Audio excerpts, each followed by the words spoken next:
Welcome to the spellbinding cosmos of Aurum Chain from Aurum Jewels Limited, India's leading chain manufacturer. Good morning, Sayed ji. Good morning, Alam ji. How are you? I'm fine. आप कैसे हो? Very nice, thank you. Good. So आज का topic है leader is born of the made. बिल्कुल, आज हम यही बात करने वाले हैं कि लीडर्स जो हैं वो कई लोग कहते हैं कि पैदाइशी होते हैं तो लीडर्स होते हैं और कई होते हैं लीडर्स बनाए जा सकते हैं। तो आज देखते हैं हमारा तर्क किस तरफ को भारी पड़ता है। Okay, this is a good topic. Thank you. Alam ji. Yeah, hi. So आज खाली एंड हमारी थोड़ी सी बहसबाजी होने वाली है, मुझे लगता है। ओके, अभी करें आलम जी, या आप सब कहना चाहेंगे? अभी मैं देख रहा हूँ 109 जन अभी तक हमें ज्वाइन किया है जी, तो काफी कम है। तो एक 10 मिनट ठीक है, हम लोग दूसरा कुछ करते हैं। तो सैयद जी। हाँ सर, बोलिए। हाँ सर, आप कुछ बोलिए। तो हाँ, ये एक सीरीज इस आज खत्म होने वाला है। तो एक छोटा सा एक इनिशिएटिव हमने स्टार्ट किया है, बींज बोर्ड, जैसे एक औरम का गुरुकुल के नाम से। तो I think this gonna be like taking in a long way in flying colours. मुझे लगता है एक अच्छा इनिशिएटिव जो आपका और गोलक जी का सपोर्ट के साथ ये हमने कार्यक्रम स्टार्ट किया, सिखाने का, सीखने का। तो I think it's a very good initiative, noble cause. और काफ़ी टीम के मेंबर्स से अच्छे सुझाव आए और उन्होंने भी अच्छा इसका ये किया है। तो I think it's a very good thing and I like to thank the team Image Consulting Business Institute जो इतने कम समय में ये प्रोग्राम को सक्सेसफुली किया है। Somu, specially Somu, Poonam, Himali, Shweta, the entire team, thank you on behalf of Aurum, and I appreciate your efforts. हमने बहुत अच्छा सेशन एंजॉय किया। जितना आपने हमें सिखाया उससे ज़्यादा हमने एंजॉय किया है इस चीज़ को, कुछ नया सीखने को मिला। तो आई thank on behalf of Aurum। उम्मीद करता हूँ ये जर्नी ऐसे ही चलता रहेगा और हम नया कुछ प्रोग्राम्स लाएंगे अपने टीम मेंबर्स के लिए, कुछ नए नए टॉपिक्स एंड कुछ नए एरियाज में डेवलप करने के लिए। ये हमेशा चलता रहेगा। Thank you. Thank you.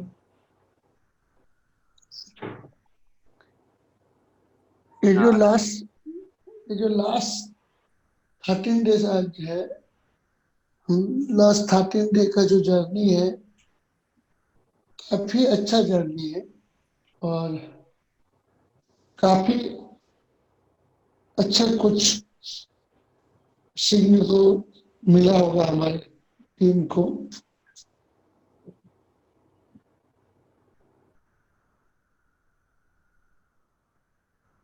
Gurukul नाम, सबसे अच्छा नाम इज गुरुकुल वर्ड जो आपने सोचा वो बहुत ही अच्छा,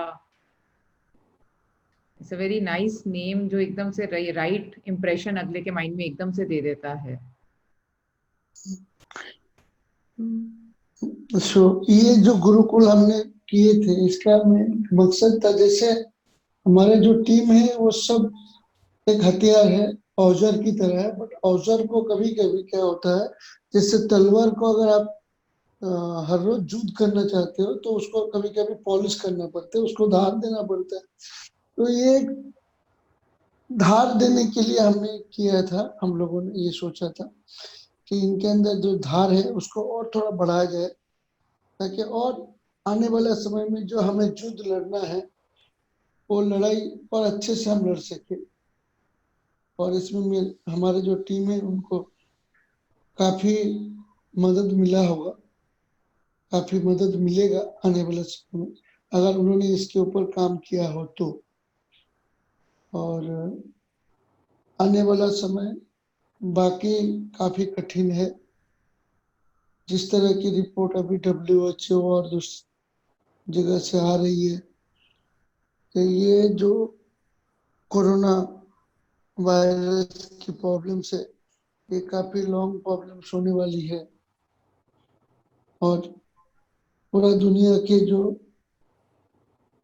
लीडर्स लोग हैं वो लोग चाहते हैं कि इसी कोरोना वायरस को देखते हुए हम अपने दुनिया को स्वाभाविक बनाए, तो और खतरा ज्यादा हो जाएगा।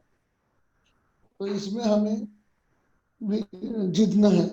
तो इस जीतने इतनी बड़ी जंग हमें अगर जीतना है तो इसमें काफी काम आएगा ये हमारा गुरुकुल का जो शिक्षा हमने लिया है लास्ट 13 दिन या 14 दिन। हाँ, तो जहां तक आज का सवाल है, ये मैं तो बोलूंगा कि इन वर्ल्ड में जितने भी टॉप लीडर है, मेरा 2 गुरु है। एक है धीरूभाई अंबानी और एक है महात्मा गांधी। मैं इन दोनों को गुरु मानता हूँ। महात्मा गांधी पॉलिटिकल ऐसा एक लीडर है जो कि दुनिया में हम इंडियन लोग कितना उनको पसंद करते मैं नहीं जानता हूँ, बट दुनिया के हर देश में उनको पसंद करते हैं। ऐसा कोई देश नहीं है जिस देश में महात्मा गांधी को पसंद नहीं करता है। और वर्ल्ड के ग्रेटेस्ट 10 लीडर में अगर देखा जाए तो उनका नाम आता है। और वो एक जिन्हें को फॉलो करता था, मैं भी उनको फॉलो करता हूँ, अब्राहम लिंकन। और मेरा जो दूसरा गुरु है धीरूभाई अंबानी। उन्होंने कभी जिंदगी में कोई बिजनेस एजुकेशन नहीं लिया था, पर आज दुनिया में जितने भी बिजनेस स्कूल है, और उनके बारे में अगर उनको स्टडी नहीं करते तो शायद उनका MBA खत्म कंप्लीट नहीं होता है। तो धीरूभाई अंबानी ऐसा एक सब्जेक्ट है कि जिन्होंने बिजनेस स्टडी किए बिना अपने आप को बिजनेस गुरु बना के दिखाया। और दुनिया के हर बिजनेस स्टूडेंट धीरूभाई अंबानी के ऊपर एक बार तो स्टडी करते ही है कि एक आदमी, एक गांव का बच्चा और 8 तक पढ़ा हुआ, और वो आपने जीते जी एक जनरेशन में कैसे इतना कुछ कर दिया। आज भी काफी ग्रेट लीडर उसके बाद पैदा हुआ, जैसे में स्टीव जॉब्स, उसको भी काफी पसंद करता हूँ। तो ऐसे कुछ लोग हैं इस दुनिया में जिन लोगों ने भीड़ में था एक दिन, तो वो ये भीड़ का एक हिस्सा था, बट वो अपने काम के जरिए भीड़ से अलग ही नहीं, पूरा दुनिया में भीड़ एक अलग मुकाम बना के गया।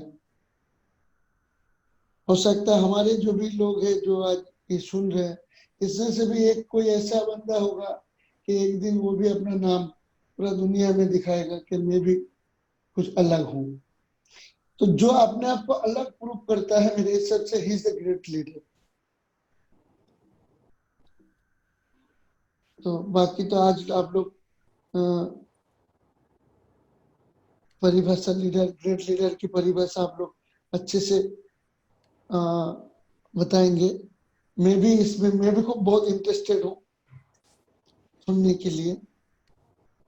Okay, over to you Syed भाई, आपका क्या कहना है? बिल्कुल सही सर, जो आपने बताया, एक लीडर जो होता है वो अलग रास्ता, मतलब वो खुद अपना नया रास्ता या अलग रास्ता बनाता है। तो जो भीड़ में या फॉलो करता है वो कभी लीडर नहीं बन सकता, और वो फॉलोअर ही रहता है, और लीडर अपना खुद रास्ता बनाता है। एक अलग पहचान बनाता है, उसकी वही क्वालिटी होती है, वो अलग सोचता है। कभी कभार लोग, जैसे हमने लास्ट टाइम डिस्कस किया, लोग उसको पागल बोलते हैं, साइको बोलते हैं, तो वो पागलपंती ही उसको लीडर बनाता है। तो वो एक जुनून होता है, वो एक पागलपंती होता है जो लीडर के अंदर होता है, वो हासिल करने के लिए। तो जितने भी आपने नाम लिए लीडर्स के, ये सारी क्वालिटीज कहीं ना कहीं उनमें होती है। तो वही एक सिम्टम्स हैं जो एक अच्छे लीडर की पहचान होती है। तो I think it's a very good topic जो आज हमने, जितने भी आज हमने सेशंस किए हैं, टॉपिक्स सेलेक्ट किए हैं, हैंड पिक किया है, स्पेशली टीम को समझ के उनको कितना बेनिफिट होगा। तो आज का ये कंक्लूडिंग टॉपिक होगा लीडर्स के ऊपर, लीडरशिप के ऊपर। तो अच्छा टॉपिक है। तो आई थिंक टीम ने भी काफी अटेंशन दिया इतने दिन, 12 आज 12th डे है। तो आज ये सेशन के बाद कल असाइनमेंट टेस्ट भी रहेगा, तो हमारा रिपोर्ट कार्ड बनेगा सबका, और अटेंडेंस एंड एवरीथिंग। सो काफी हमने ये ऑब्जर्व भी किया है, किसका अटेंशन, टीम का कितना अटेंशन है, ये सब हम एक असेसमेंट शीट में आपको प्रेजेंट करेंगे सर आलम जी। तो ये है आई थिंक। देखिए ये सीखना एक आदत होता है। मैं नहीं बोलूंगा कि ये जो 14 दिन में से 12 दिन का हमने सेशन रखा, ये 12 दिन में बहुत कुछ सीख जाएंगे। सीखने की आदत हम सब में आनी चाहिए। मेरा ये मानना है कि हर रोज सीखो, हर रोज। आप ज्यादा नहीं तो 2 लाइन सीख लो, 2 घंटा सीख लो, 1 घंटा सीख लो, 15 मिनट सीख लो। सीखने की आदत आपके अंदर डालो।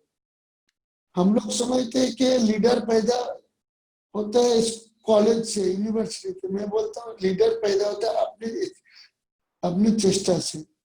तो और चेष्टा 2 चीज में होना चाहिए। अपने आप को अलग सोचो और सीखो। हर रोज 2 लाइन। ये 14 दिन में शायद बहुत बड़ा कुछ परिवर्तन हो जाएगा हमारी टीम में, ये उम्मीद नहीं हो सकती, नहीं करना चाहिए। बट मेरा कोशिश था कि इनके अंदर जो मैं काफी टाइम से एक आदत डालना चाहता था कि हर रोज सीखो। आज हमारे पास लोग बोलते हैं मैं सीखूं कैसे। आज जो हमारे पास है एक मोबाइल, दुनिया का सबसे बड़ा एक यूनिवर्सिटी है। मोबाइल के अंदर जो है हमारे पास गूगल बाबा आपको हर चीज का आंसर दे देता है। और यूट्यूब आपको हर टॉपिक का वीडियो आपको आपके सामने प्रेजेंट कर देता है। तो ये जो हमारे पास प्लेटफॉर्म है, इतना बड़ा यूनिवर्सिटी हमारे खुद के हाथों में है, शायद इसका ताकत हमने कभी महसूस नहीं किया। तो आज सीखना बहुत इजी है अगर हमें सीखने की इच्छा है तो मैं इस 14 दिन में मेरा मेन मकसद था कि मेरे टीम को सीखने का एक आदत डालना चाहता था कि आपके अंदर एक आदत डाल दो कि हर रोज 2 लाइन कम से कम आप सीखो।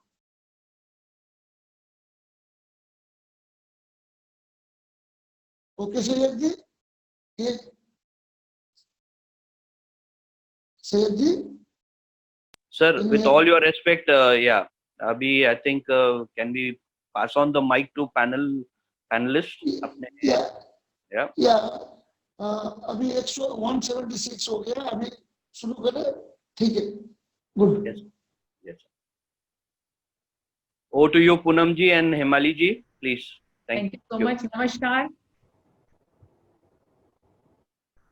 नमस्कार आप सबको। आज हिमाली और मैं हिमाली आप सबके साथ ये आखिरी दिन आपका हम बिताना चाहते हैं, और बहुत थैंक यू। आप सब ने हमारे ये सारे दिनों में बहुत इंटरेक्शन किया, हम सबसे अच्छे से बातचीत करी। ऐसा नहीं था कि हमें लगा था हम ही बात कर रहे हैं, आपकी तरफ से भी सवाल आ रहे थे तो हमें भी अच्छा लग रहा था।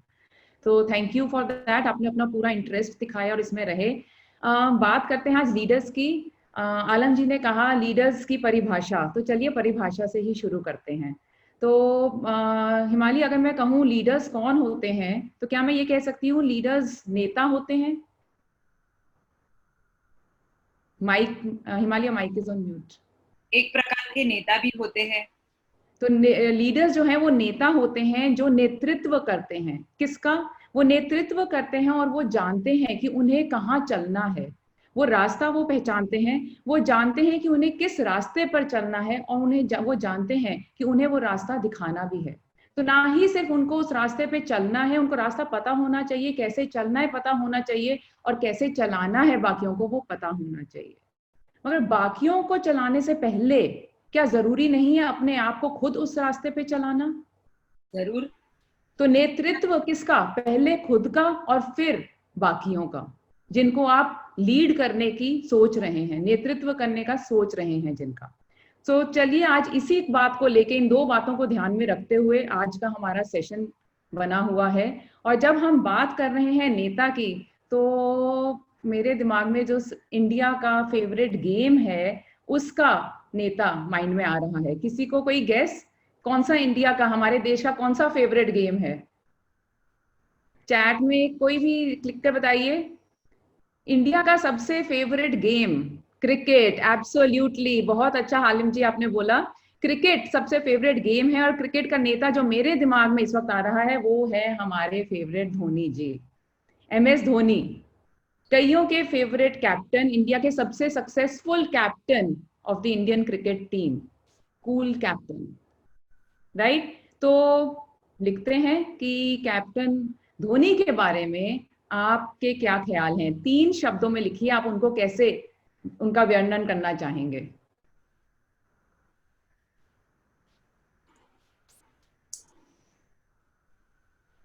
सौरव गांगुली है, सौरव गांगुली भी बहुत फेमस रहे हैं। अभी धोनी की बात करते हैं, MS धोनी। उनकी 3 खूबियां बनी इनके ऊपर। यस हिमाली, उनकी 3 खूबियां लिखनी है ना इन्हें। बिल्कुल 3 खूबियां उनकी लिखिए। कैप्टन कूल, बिल्कुल कैप्टन कूल उनको नाम दिया गया था। Cool mind, brilliant player, clever. ये बहुत बढ़िया पॉइंट लिखा है, result oriented. Result oriented, very nice.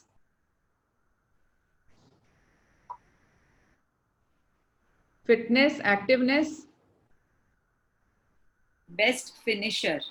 Best finisher. Cool captain, great leader. Confident, तो क्यों आपको लगता है वो ग्रेट लीडर हैं? Good thinker, very nice. What was his role as team captain? अब ये बताइए, टीम के कैप्टन की तरह, टीम के लीडर की तरह उनका क्या काम था?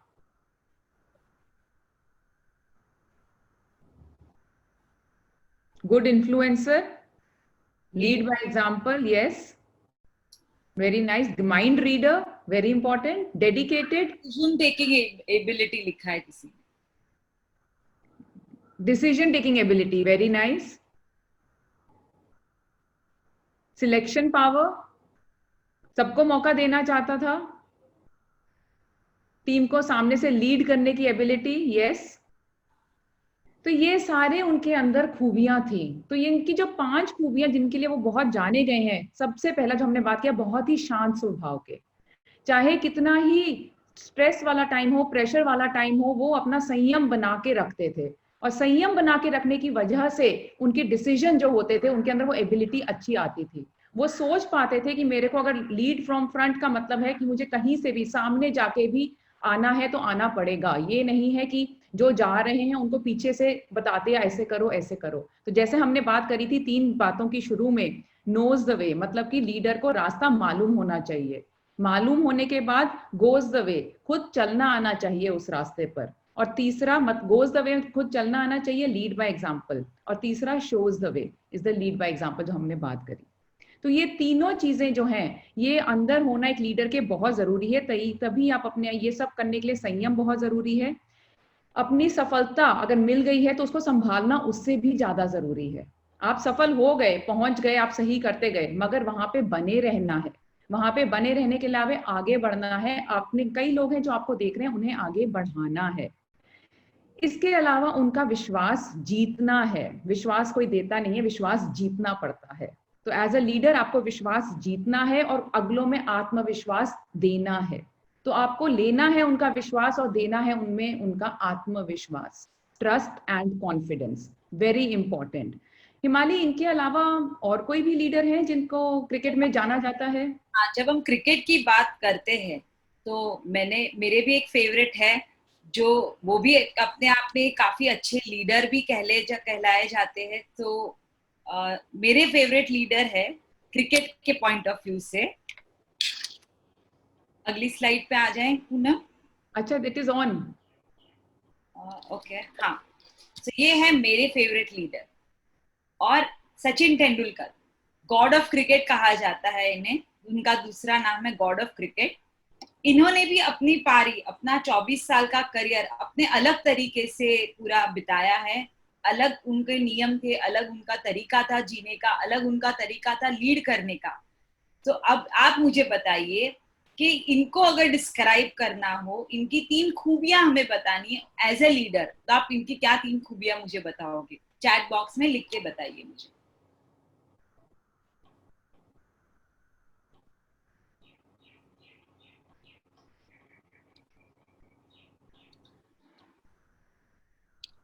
सचिन तेंदुलकर के बारे में उनकी 3 खूबियां बताइए। इतना टाइम तो नहीं लगना चाहिए। फेवरेट क्रिकेटर हमारा good player, can't agree, he is a good leader. Okay, Zakir Khan कहते हैं ओके। अच्छा लीडर नहीं है, गुड प्लेयर है। ओके, इनका कैप्टनसी मैंने नहीं देखा। ऑल राइट हिमाली। राइट, बहुत कम समय के लिए, सिर्फ 13 महीनों के लिए वो कैप्टन रहे थे।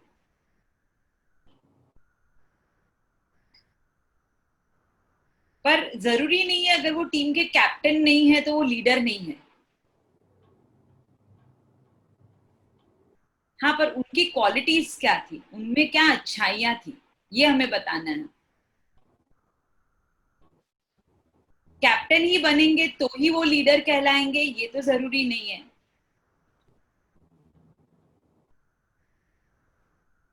Cool mind, okay.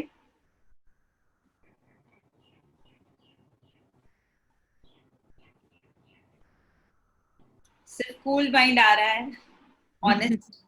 Honestly, yes, ये आपने बहुत बढ़िया लिखा। Passion towards the game cricket.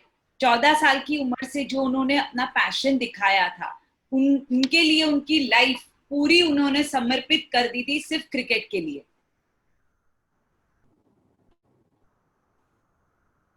इनमें एक बहुत बड़ी खूबियां थी। इनकी सबसे बड़ी खूबी पता है पूनम क्या थी सचिन तेंदुलकर की? वो हमेशा अपनी जिंदगी में एक गोल बना के चलते थे। हर एक पड़ाव पे उन्होंने अपने लिए एक चैलेंज, एक गोल सेट किया था, और वो एक अचीवर थे। कुछ भी हो जाए, कितनी भी इंजरी हो जाए, कुछ भी हो जाए, फोकस माइंड से अपने गोल के तरफ चलना, नियमित तरीके से चलना, ये उनकी सबसे बड़ी खूबी थी। लिखा कभी गिव अप नहीं करते थे। Best quality, he never give up. उनको चाहिए था कि उनका नाम सुनहरे अक्षरों से लिखा जाए, हाईएस्ट नंबर ऑफ रन्स जो किसी इंसान ने बनाया हो तो उन्होंने बनाया। ये उनको लिखवाना था अपने लिए, वो किसी भी कीमत पे उन्होंने वो करके दिखाया। God of cricket, very nicely said कि वो कभी गिव अप नहीं करते थे और वो अपना गोल बना के चलते थे। हमारी बहुत अच्छी बात है। कईयों ने यहाँ पर लिखा है कि हम लीडर की तरह वो एक अच्छे लीडर नहीं थे। एक तर्क इस पर ये भी है कि एक लीडर उनको बनाया गया, कैप्टन बनाया गया बहुत थोड़े समय के लिए, और उन्होंने उस थोड़े समय में ही ये रियलाइज कर लिया कि वो एक प्लेयर की तरह जितना अपनी टीम को कंट्रीब्यूशन दे सकते हैं, टीम को नए मुकाम पे ले जा सकते हैं, उतना शायद लीडर की तरह वो नहीं कर पाएंगे और वो दोनों हिस्सों में बट जाएंगे। तो उनका वो निर्णय भी एक लीडर की तरह लेना कि मैं लीडर की पोजीशन त्यागना चाहता हूं और मैं प्लेयर की पोजीशन में रहना चाहता हूं, मेरे ख्याल से ये भी एक लीडर की ही क्वालिटी है कि जो ऐसा डिसीजन पहचानना, समझना और लेना। जी, सही है ये बात कि लीडर के लिए वो चीज सही पहचानना भी बहुत जरूरी है और तभी वो फोकस कर पाए कि अपने साथ अपनी टीम को, अपनी कंट्री को भी आगे लेकर जा पाए।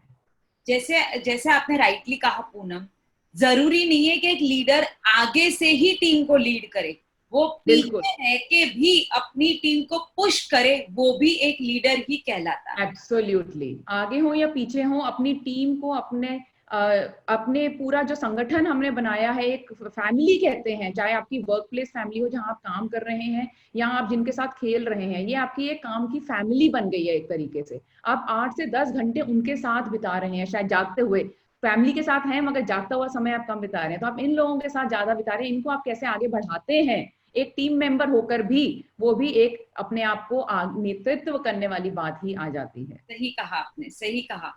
और आज उनकी ही देन है विराट कोहली जी, जिनको उन्होंने अपने अंडर ट्रेन किया और आज हमें इतना बढ़िया कैप्टन दिलवाया उन्होंने। Perfect, thank you. तो अब बात करते हैं, हम बात कर रहे थे आपको खुद अपने आप को नेतृत्व कराना है, सबसे पहले अपना नेता खुद बनना है, तो चलिए आप ही की बात करते हैं। आप अपने बारे में वो 3 चीजें लिखिए जो आपको लगता है आपके अंदर खूबियां हैं एक लीडर वाली। चाहे आप टीम के लीडर हैं, चाहे आप अपने खुद के लीडर हैं। आज मैं अपने आप को खुद की लीडर समझती हूँ, इसलिए आज मैंने थोड़ा सा लीडर की तरह तैयार भी हुई हूँ। तो बताइए आपको आपकी क्या 3 खूबियां नजर आती हैं अपने अंदर, एज अ टीम लीडर या as a own leader of yourself?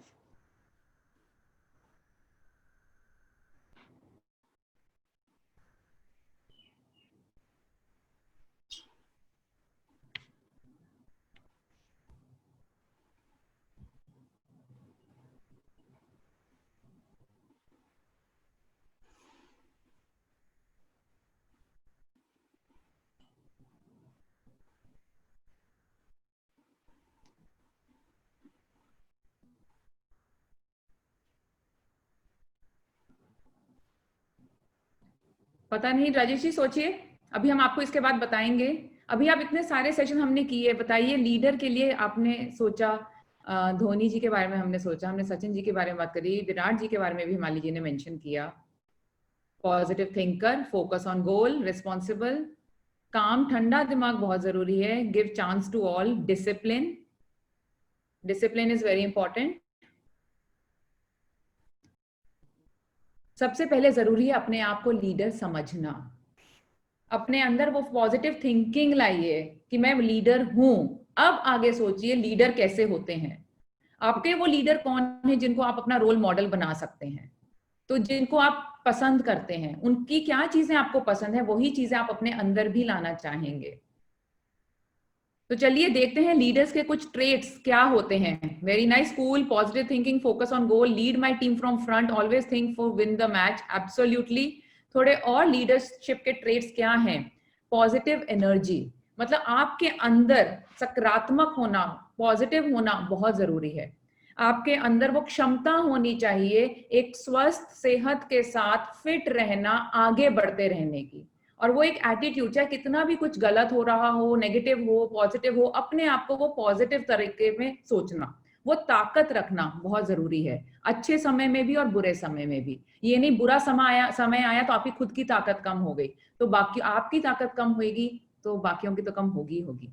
उसके अलावा आपको वो ताकत बनाए रखनी है, for you should have the ability to energise others, लोगों को उत्साहित करने की हिम्मत आपके अंदर होनी चाहिए, वो क्षमता आपके अंदर होनी चाहिए कि आप उनको इतना उत्साहित करें कि वो किसी भी पहाड़ पे भी चढ़ने को तैयार हो जाएं। आपको हमेशा धार पे रहना है, ये नहीं कह सकते इधर या उधर, शायद ये शायद वो, आर या पार, ऐसा आपको एटीट्यूड रखना है एक लीडर की तरह। Talent to execute, very simply get things done, वो प्रतिभा, वो काबिलियत की काम जो कराना है, उस मुश्किल से मुश्किल काम को भी कैसे आराम दिखाकर, आसान दिखाकर अगले से करवा सकते हैं। और सबसे बड़ी बात पैशन, यही बात हमने करी थी सचिन तेंदुलकर के बारे में कि उनके अंदर वो पैशन, वो जुनून, सईद जी ने भी शुरू में कहा था जुनून होना बहुत जरूरी है। वो जुनून होगा तो बाकी सब चीजें अपने आप हमारे वश में आ जाएंगी। इन ट्रेड्स के बावजूद भी लोग ये कहते हैं, हिमाली मैंने ये सुना है लोगों को कहते हुए, तो आपका क्या ख्याल है इस बारे में? नहीं, ऐसा हुआ है कि काफी लोग बोलते हैं कि मैं कंपनी में तो बहुत खुश था, जिस कंपनी में मैं काम कर रहा था वो कंपनी, वो ब्रांड उससे मैं काफी खुश था, पर फिर भी मैंने ये नौकरी छोड़ दी। नौकरी छोड़ने की वजह बुरी कंपनी नहीं थी, नौकरी छोड़ने की वजह थी मेरा बुरा लीडर, मेरा बुरा मैनेजर, जो मुझे ठीक से लीड नहीं कर पा रहा था, जो मुझे ठीक से गाइड नहीं कर पा रहा था लाइफ में, और मैं आगे ही नहीं बढ़ रहा था। तो कहीं ना कहीं मैनेजर की भी एक दायित्व होता है कि अपनी टीम को कैसे एक साथ लेके आगे बढ़े। एक इंसान अकेला तो कोई जंग नहीं जीत सकता, उसे पूरी टीम की जरूरत होती है। तो ये बहुत हमारा एक इम्पोर्टेंट पॉइंट होता है एज अ लीडर, कि पूरी टीम को साथ में लेके दौड़े। अकेले दौड़ के तो कोई फायदा नहीं होने वाला। ओके, तो हिमाली, इसका मतलब ये है कि लीडर की वजह से लोग काम छोड़कर जा सकते हैं? जी जरूर। तो इसका मतलब है कि अगर उन्हें लीडर वो बने हैं तो मतलब शायद वो सही लीडर पैदा नहीं हुए, क्या ये मतलब है इसका? ही हो सकता है कि जो उनका लीडरशिप का तरीका हो वो शायद गलत है, या उनमें वो लीडरशिप का है ही नहीं। यस, जैसे आपने बोला, वो शायद वो सही लीडर ही नहीं है। तो कई तर्क ये आता है सुनने में कि जो लीडर होते हैं ये तो पैदाइशी ही होते हैं, पैदा ही अगर लीडर हुए हैं तो बहुत ही आगे बढ़ जाते हैं, बनाना तो लीडर बनाए थोड़ी ना जाते हैं। तो मैं आप क्या कहेंगी, कौन सी साइड पे, बॉर्न की साइड पे या मेड की साइड में, पैदाइशी की साइड पे या? पैदाइशी लीडर जो होते हैं, पैदाइशी लीडर जो होते हैं उनमें एक अलग सी जुनून होता है, बिकॉज उन्होंने पैदा होते ही अपने आप को एक लीडर के ढांचे में देखना ही शुरू कर लिया है। वो अपने आप को मेंटली प्रिपेयर कर रहे हैं कि मैं तो भैया एक आगे जाके एक लीडर ही बनने वाला हूँ। जैसे बोलते हैं ना, एक्टर का बच्चा एक्टर ही बनेगा, क्रिकेटर का बच्चा क्रिकेटर ही बनेगा, तो लीडर का भी बच्चा एक लीडर बनेगा। ये हमारे थॉट प्रोसेस में बचपन से डाला गया है। और अगर ये नहीं बन पाए हैं लीडर तो क्या बन सकते हैं आगे जाकर? तो अगर मैं ये वाली तर्क पे बात करूं तो आलम जी, आपने कहा था धीरू भाई अंबानी, तो धीरू भाई अंबानी तो पैदाइशी नहीं थे शायद, वो एक गरीब स्कूल टीचर के बेटे थे, तो उन्होंने तो वो वाले माहौल भी नहीं देखा कि, मगर उन्होंने अपने लिए एक सपना जरूर देखा और अपने अंदर वो क्वालिटीज लानी शुरू करी जैसे जैसे वो बड़े होते गए कि क्या वो चीजें जरूरी हैं आगे बढ़ते रहने के लिए, और आज वो एक खुद मिसाल बन गए हैं लोगों के लिए। तो हाँ, ये धीरू भाई अंबानी जी हैं, हमारे लेट प्रेसिडेंट अब्दुल कलाम जी हैं, गूगल बाबा की भी हमने बात करी थी, गूगल के जो सीईओ हैं सुंदर पिच्चई, तमिलनाडु के यहाँ से हैं, उन्होंने आईआईएम किया सारा, मगर आज इतने बड़े गूगल के सीईओ बन गए हैं। तो वो भी एक बहुत ही छोटी सी जगह पर पैदा हुए मगर आगे काफी बड़े। तो इसका मतलब लीडर बनाए जा सकते हैं, जरूरी नहीं है कि आप लीडर ही पैदा हो। सही बात है क्या ये हिमाली, क्या आप इस बात से सहमत होंगी? वापस मैं यही कहूंगी कि अगर मैं पैदाइशी एक लीडर हूँ, तो मेरा रास्ता दूसरे लीडर्स के रास्ते से काफी इजी हो जाता है, बिकॉज मुझे पहले से ही उसकी ट्रेनिंग दी जाती है और मेरा थॉट प्रोसेस, मेरा माइंड सेट उसी तरह चलने लगता है। तो मैं तो कहूंगी कि लीडर्स जो बॉर्न होते हैं उसको ज्यादा वेटेज होती है। अच्छा, तो चलो हिमाली, सबसे पूछते हैं कि ये क्या कहते हैं। तो मान लीजिए कि हमारे संसार में 100% लीडर्स जितने हैं, उन 100% लीडर्स में से आप में से कितने लोग कहेंगे कि कितना प्रतिशत पैदाइशी लीडर होते हैं, कितने प्रतिशत बनाए जा सकते हैं? चैट में लिख के बताइए हमें।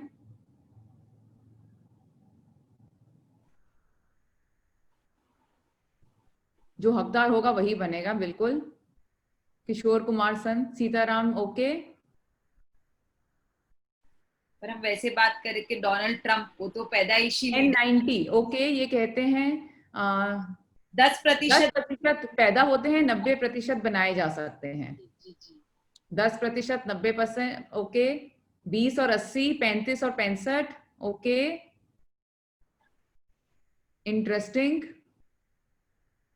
चलिए देखते हैं एक्चुअल फिगर्स क्या कहते हैं। बिल्कुल 30% पैदा होते हैं और 70% बनाए जा सकते हैं। तो हिमाली, ये जो पिक्चर यहाँ पे मेरे को देखने को मिल रही है, जहाँ पे डॉक्टर जो है माँ बाप को बच्चा पकड़ाते हुए कह रहे हैं कि आपको एक लीडर पैदा हुआ है जी, इसका क्या मतलब? लीडर पेरेंट्स के घर पे लीडर ही पैदा हो सकता है। अच्छा, लीडर पेरेंट्स की जगह लीडर ही पैदा हो सकता है। मगर अगर माँ बाप की बात करते हैं और बच्चा पैदा होता है, तो माँ बाप कब पैदा होते हैं? पैदाइशी माँ बाप पैदा होते हैं या माँ बाप बनते हैं? माँ बाप तो उस तब से बनते जब वो माँ बाप बनते हैं। तो अगर आज मैं कहती हूँ कि मेरी बेटी 18 साल की है, तो मैं क्या बोलूंगी कि मैं 18 साल से माँ बनी हूँ? जी, आप 18 साल से ही एज अ माँ आपकी पैदाइश हुई। तो मतलब एक मदर होने के लिए मेरे को मेरे बच्चे चाहिए जो मेरे को माँ माँ बोले। जी, सही बोल रही हूँ मैं? परफेक्ट। तो आप जब लीडर 18 साल लीडर को लीडर बोलने के लिए क्या चाहिए हमें? हमें लीडर बनना पड़ता है, हमें लीडर पैदा होना पड़ता है। और हमारे को चाहिए फॉलोअर्स। क्या मैं सही बोल रही हूँ हिमाली? जी, तो लीडर बनने के लिए आपको चाहिए आपके फॉलोअर्स। आप लीडर तो बन गए हैं, आपको लीडर की पोजीशन दे दी गई है, मगर क्या आप एक्चुअली में लीडर बने हैं? पोजीशन मिलने से लीडर नहीं बनते हैं। पोजीशन मिलने से तो सिर्फ आपको एक वो नाम मिला है, मगर आप लीडर दरअसल तब बनते हैं जब आपके फॉलोअर्स होते हैं। इन्फ्लुएंसर वर्ड पढ़ा था मैंने अभी चैट में कुछ देर पहले कि वो इन्फ्लुएंसर थे, हम जब क्रिकेटर्स की बात कर रहे थे। तो आप मुझे बताइए, जो इतने इन्फ्लुएंसर्स हैं, सेलिब्रिटीज हैं, बॉलीवुड के एक्टर्स हैं, इन सबकी इतने इतने फॉलोअर्स हैं इंस्टाग्राम पे, सोशल मीडिया पे, कैसे बनते हैं इनके, इतनी पॉपुलर कैसे होते हैं ये? बिकॉज वो लोग इनकी तरह बनना चाहते हैं, उनमें एक चाह होती है कि मैं इनको फॉलो करके इनमें से कुछ सीख के अपनी जिंदगी एब्सोल्युटली, बहुत अच्छा बोला हिमाली। थोड़ा सा और इस पे आप रोशनी डालेंगे कि उनको वो जब बनना चाहते हैं उनकी तरह, उनको फॉलो करने का वो बटन दबाते हैं, वो तभी उनके फॉलोअर्स में बनते हैं। जी, तो लीडर्स जो होते हैं वो लीडर्स तब तक सक्सेसफुल नहीं हो सकते जब तक उनको कोई रोल मॉडल की तरह देखे ना, उनसे प्रेरित ना हो, उनकी बात सुनना ना चाहे। खाली आपने कुर्सी का जोर लगाकर अगर कोई काम करवा लिया तो उससे आप लीडर नहीं बन जाते हैं। आपको लोगों को प्रेरित करना पड़ता है ताकि वो अपनी मर्जी से, अपनी खुशी से वो करना चाहें जो आप उन्हें करवाना चाह रहे हैं। क्योंकि आपको मालूम है कि शायद उनको आज वो रास्ता नजर नहीं आ रहा, मगर उनकी बेहतरी के लिए उस रास्ते पे चलना उनके लिए, खुद के लिए जरूरी है। तब आप लीडर बनते हैं जब आपके फॉलोअर्स होते हैं, आपके दिखाए हुए रास्ते पे लोग चलना चाहते हैं। Himali, am I right here? Yes. अब मैंने मेरी सोच थोड़ी बदल दी। मुझे भी लगता है कि लीडर्स पैदाइशी नहीं होते, लीडर्स बनाए भी जा सकते हैं। Wonderful, thank you. सो 70% लोग ये मानते हैं कि लीडर्स बनाए जा सकते हैं। तो इसका मतलब कि अगर हमारे अंदर वो खूबियां नहीं भी हैं, या हमें लगता है कि हमारे अंदर नहीं है वो चीज, तो वो हमारी सोच है जो हमें आगे नहीं बढ़ने दे रही है। सबसे पहले हमें अपनी सोच बदलनी है, अपने आप को लीडर की तरह समझना है, सोचना है, और फिर देखना है कि हमें अपने अंदर क्या क्या वो बदलाव लाने हैं, कौन सी वो आदतें डालनी है जिससे कि हम आगे बढ़ पाए। जी, सही कहा। तो एक वो ये लीडरशिप का क्विज करते हैं। जी, Himali, you like to do it? Yes. So okay. हम ये क्विज करेंगे। मैं आपसे ये 12 प्रश्न पूछूंगी। अगर ये 12 प्रश्न में अगर आप ये हमेशा करते हैं तो आप अपने आप को 4 अंक देंगे, कभी कभार करते हैं तो 3, बहुत कम बार करते हैं तो 2, और आप कभी नहीं करते तो आप अपने आप को 1 अंक देंगे। तो सबसे पहला जो गुण है वो मेक माई ओन डिसीजन। मैं अपने खुद के निर्णय खुद ही लेता हूँ, किसी पे निर्भर नहीं रहता हूँ। अगर आप ये हैं तो अपने आप को 4 अंक दीजिए। जैसे मैंने आपको समझाया वैसे आप अंक देंगे। आप ये अंक लिख के रखेंगे क्योंकि अंत में आपको इसका टोटल करना है। तो आप लिखेंगे क्वेश्चन नंबर 1 के सामने आपने अपने आप को 3 या 4, जिस तरीके से आप आपको अंकित करते हैं वो आपको लिख के रखना है एक पेपर पे। क्वेश्चन नंबर आप जरूर लिखिएगा। दूसरा जो पॉइंट है वो ये है, मैं दूसरों को हमेशा बताता रहता हूं उसे क्या करना चाहिए। अगर वो मुझे पूछे या ना पूछे, मैं उसे हमेशा बताता रहता हूं कि तुम्हें क्या करना चाहिए।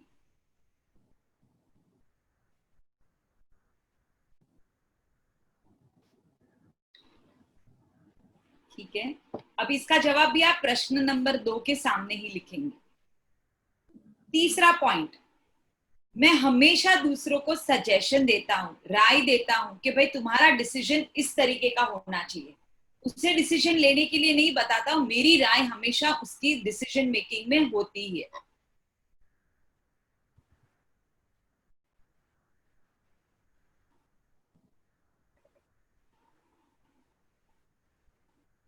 चौथा पॉइंट, मैं दूसरे इंसान, मैं अपने टीम मेंबर्स को, मैं अपने साथ वाले सारे लोगों को किसी भी तरह कन्विंस कर लेता हूं कि आप सब मेरे तरीके से ही काम कीजिए, जो तरीका मुझे सही लगता है वही तरीके से सब लोग काम करेंगे। मुझ में ये कन्विंसिंग पावर है, मैं कन्विंस कर लेता हूँ।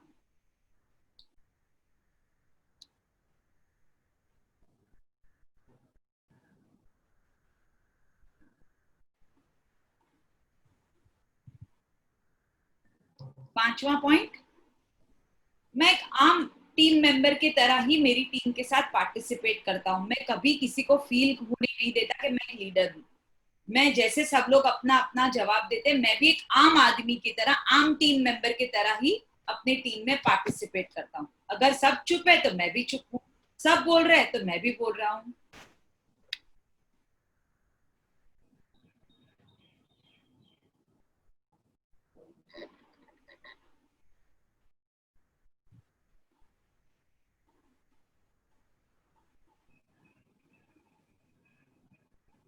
छठा पॉइंट, मेरे पास जो भी उपलब्ध रिसोर्सेज है वो मैं हमेशा दूसरों में बांटता हूँ। जो भी हो मेरे पास, टैलेंट हो, मेरे पास कोई चीज हो, मेरे पास कोई समय हो, मैं सब दूसरों में बांट देता हूँ।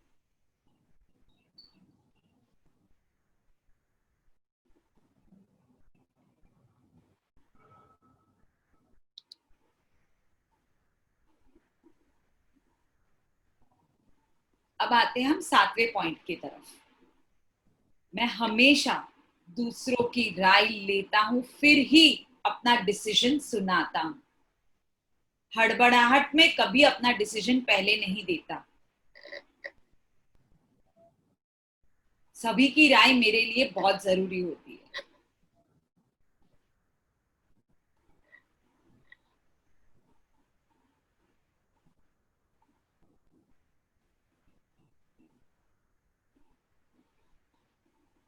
अब हम चलते हैं आठवें पॉइंट की तरफ। मैं किसी की नहीं सुनता। मेरा जो जजमेंट होता है, मेरा जो नजरिया होता है, मैं उसी पे फोकस रखता हूँ, उसी पे मैं अपना कन्विंसिंग पावर को कन्विंस कर लेता हूँ कि नहीं भाई, ये मेरा जजमेंट है, यही राइट है, और मैं इसी पे टिका रहूंगा, चाहे मेरी टीम मुझसे अग्री करे या ना अग्री करे।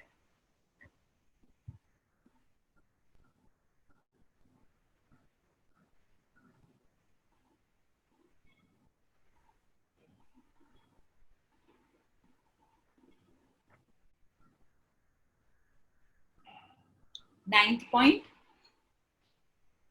मैं हमेशा ख्याल रखूंगा कि जो मेजॉरिटी वोट जाता है जिस तरफ, उसी तरफ मेरा डिसीजन रहेगा।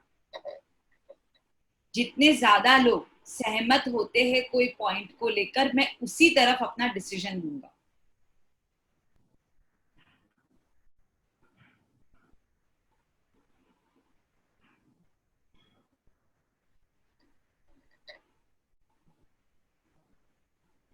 टेंथ पॉइंट, मुझ में डिसीजन लेने की कोई क्षमता नहीं है, इसीलिए मैं डिसीजन मेकिंग पावर ही किसी और को दे देता हूं।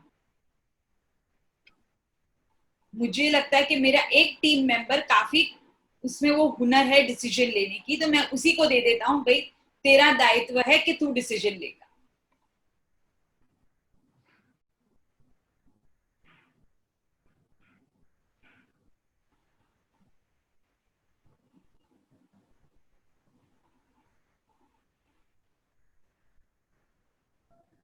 ग्यारहवा पॉइंट, मैं दूसरों को बोलूंगा कि तुम अपने अंदर ही ब्रेनस्टॉर्म करो और जो फाइनल डिसीजन हो वो मुझे आप बता दो, मैं वो डिसीजन ले लूंगा, वो चॉइस मैं कर लूंगा।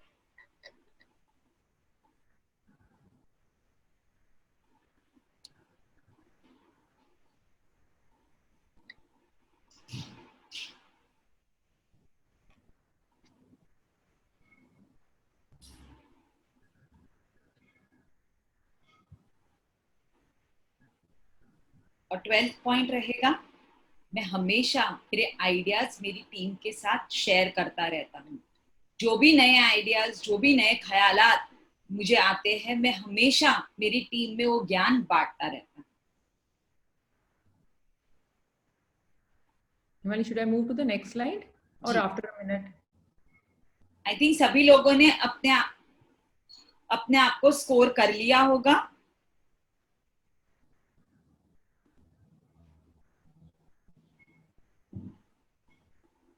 जी, पूनम हम अगली स्लाइड की तरफ चल सकते हैं। I've opened the next slide. I can't see the next slide. Okay. Maybe it takes a second. आ रहा है सबको नजर? Not yet.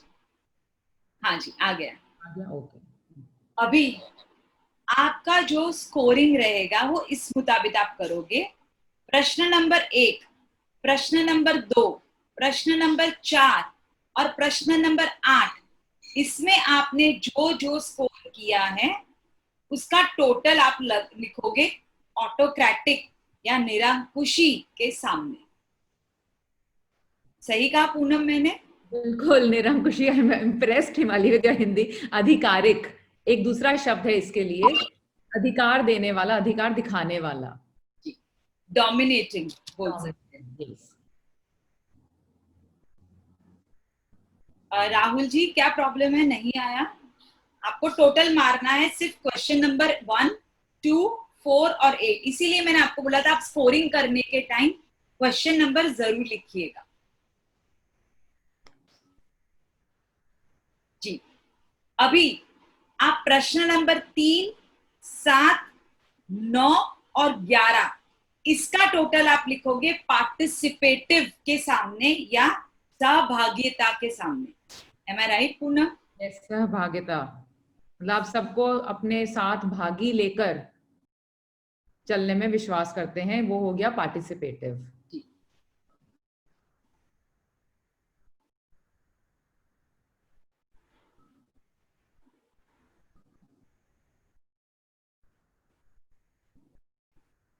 Okay Rahul ji, okay. अभी आप टोटल करोगे क्वेश्चन नंबर 5, 6, 10 और 12 का, और इसका होगा डेलीगेटिव, मतलब आप हमेशा दूसरों को ही काम सौंप देते, खुद रिस्पॉन्सिबिलिटी नहीं लेते। अभी इसका हिंदी वर्ड पूनम? प्रतिनिधिक। प्रतिनिधिक मतलब कब, मतलब क्या होना चाहिए और कब होना चाहिए इतना तो शायद बता देते हैं, मगर कैसे होना है, कैसे करना है, उसको छोड़ देते हैं। जी, और वो दायित्व आप किसी और को दे देते हैं। बिल्कुल। सो इसका ये भी होता है ना एक तरीका कि अपनी रिस्पॉन्सिबिलिटी से हाथ नहीं, हमें नहीं करना तो हम किसी और पे डाल देते हैं। बिल्कुल। Perfect, okay. अंत में आप क्वेश्चन नंबर 1, 5, 4 और 10 इन सब का टोटल करके आप लिखोगे चौथे टाइम पे, वहां पे सिचुएशनल या स्थितिजनक लीडरशिप जो बोलते हैं उसमें आप डालोगे।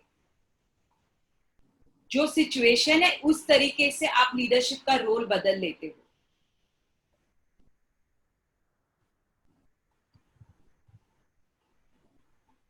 तो अगर हम सम अप करें तो ऑटोक्रेटिक जो हमने सबसे पहले हिमाली जी ने आपको बोला प्रश्न 1, 2, 4 और 8, इसका आपका टोटल आपने सबके टोटल लिख लेने। हिमाली इसके आगे कुछ है? I would just want to give them a little brief on each of them. Okay, तो आप सबके टोटल सबके आगे आपने लिख लिया है। जिस जहां पे आपका नंबर सबसे ज्यादा आया है इन चारों में से, वो आपका एक नेचुरल स्टाइल है, एक नेचुरल अंदाज है, आपके अंदर से बिना सोचे समझे वही अंदाज निकलता है लीड करते वक्त, वो आपका एक नेचुरल स्टाइल है। उसके दूसरे नंबर पर जो है वो आप अगर थोड़ा सोच डालते हैं तो उस पे जाते हैं, फिर तीसरे पर, फिर चौथे पर, ये आपका ऑर्डर है। मगर सही क्या है इसमें से, गलत क्या है, कुछ नहीं है। हर एक का अपना अपना स्टाइल है, अपना अपना अंदाज है। सबसे सही है सिचुएशनल, कि स्थिति को समझते हैं और स्थिति के हिसाब से इस वक्त आपको ऑटोक्रेटिक होना है, मतलब कि आधिकारिक होना है, अधिकार देना इस वक्त जरूरी है। आपको बताना है कि ये ऐसे होना और ऐसे ही होना चाहिए, स्थितियां मांगती हैं वो चीज, तो कई बार वो होना पड़ता है। या कई बार आपको यह है कि सबकी राय लेके साथ में चलना है, इस वक्त सबकी राय जानना जरूरी है, वो स्थिति भी हो सकती है। या अभी सबको पता है कैसे करना है, इनको अगला काम दे दो करने के लिए और ये कर लेंगे, वो स्थिति भी आ सकती है। तो एज अ लीडर सही कौन सा है इसमें से, गलत कौन सा, ऐसा कुछ नहीं है। आपका जो आया है सब सही आया है, मगर सोच की बात यह है कि क्या आप स्थिति के हिसाब से अपने अंदाज को बदल पाते हैं, वो ज्यादा जरूरी है। सही है हिमाली? परफेक्ट, क्योंकि उसी को सही लीडरशिप क्वालिटी बताया जाता है कि आप स्थिति के हिसाब से, आपको अगर लगे कि आपका कोई टीम मेंबर कमजोर पड़ रहा है तो उसे आगे लाने के लिए आप उसे टुक समय के लिए, हो सकता है कि आप उसे बोले कि अभी ये टास्क के लिए तू लीडर बन जा, तो उसमें वो पावर आ जाएगा और वो जो इंसान अपने आप को पीछे ढकेल रहा है वो कहीं ना कहीं फील होगा कि नहीं, मुझ में भी पावर है, मैं भी कर सकता हूँ, और उसका आत्मविश्वास बढ़ जाएगा। Perfect.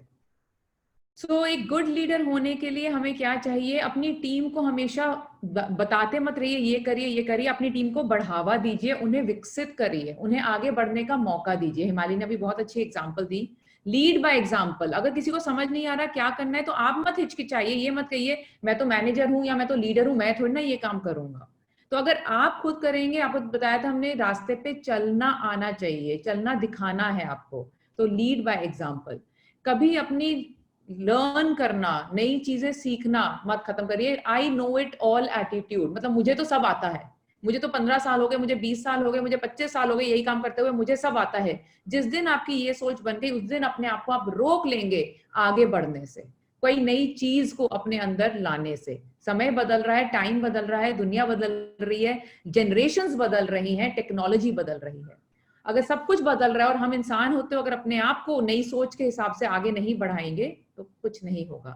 B affective over efficient, ये हमने बात करी थी। प्रभावित करने की कोशिश करिए, प्रभावकारी बनिए, ना कि सिर्फ कुशल। कुशल तो बनना ही है, उसके आगे क्या, उसके आगे अफेक्टिव बनना है।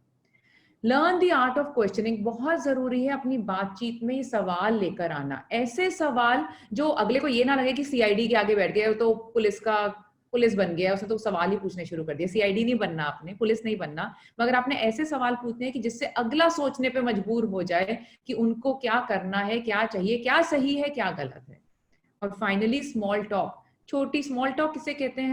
हम छोटी छोटी बातें करते हैं उन लोगों से जिनको हम बहुत अच्छी तरह से नहीं जानते हैं, मगर वो छोटी छोटी बातचीत करना, वार्तालाप करना जरूरी है, क्योंकि उन्हीं छोटी बातों के दौरान हमें अगलों के बारे में बहुत सी चीजें पता चलती हैं, जिससे कि हमें साथ में मिलकर कैसे काम करना है, साथ में मिलकर कैसे आगे बढ़ना है, उसके आगे का रास्ता दिखता है।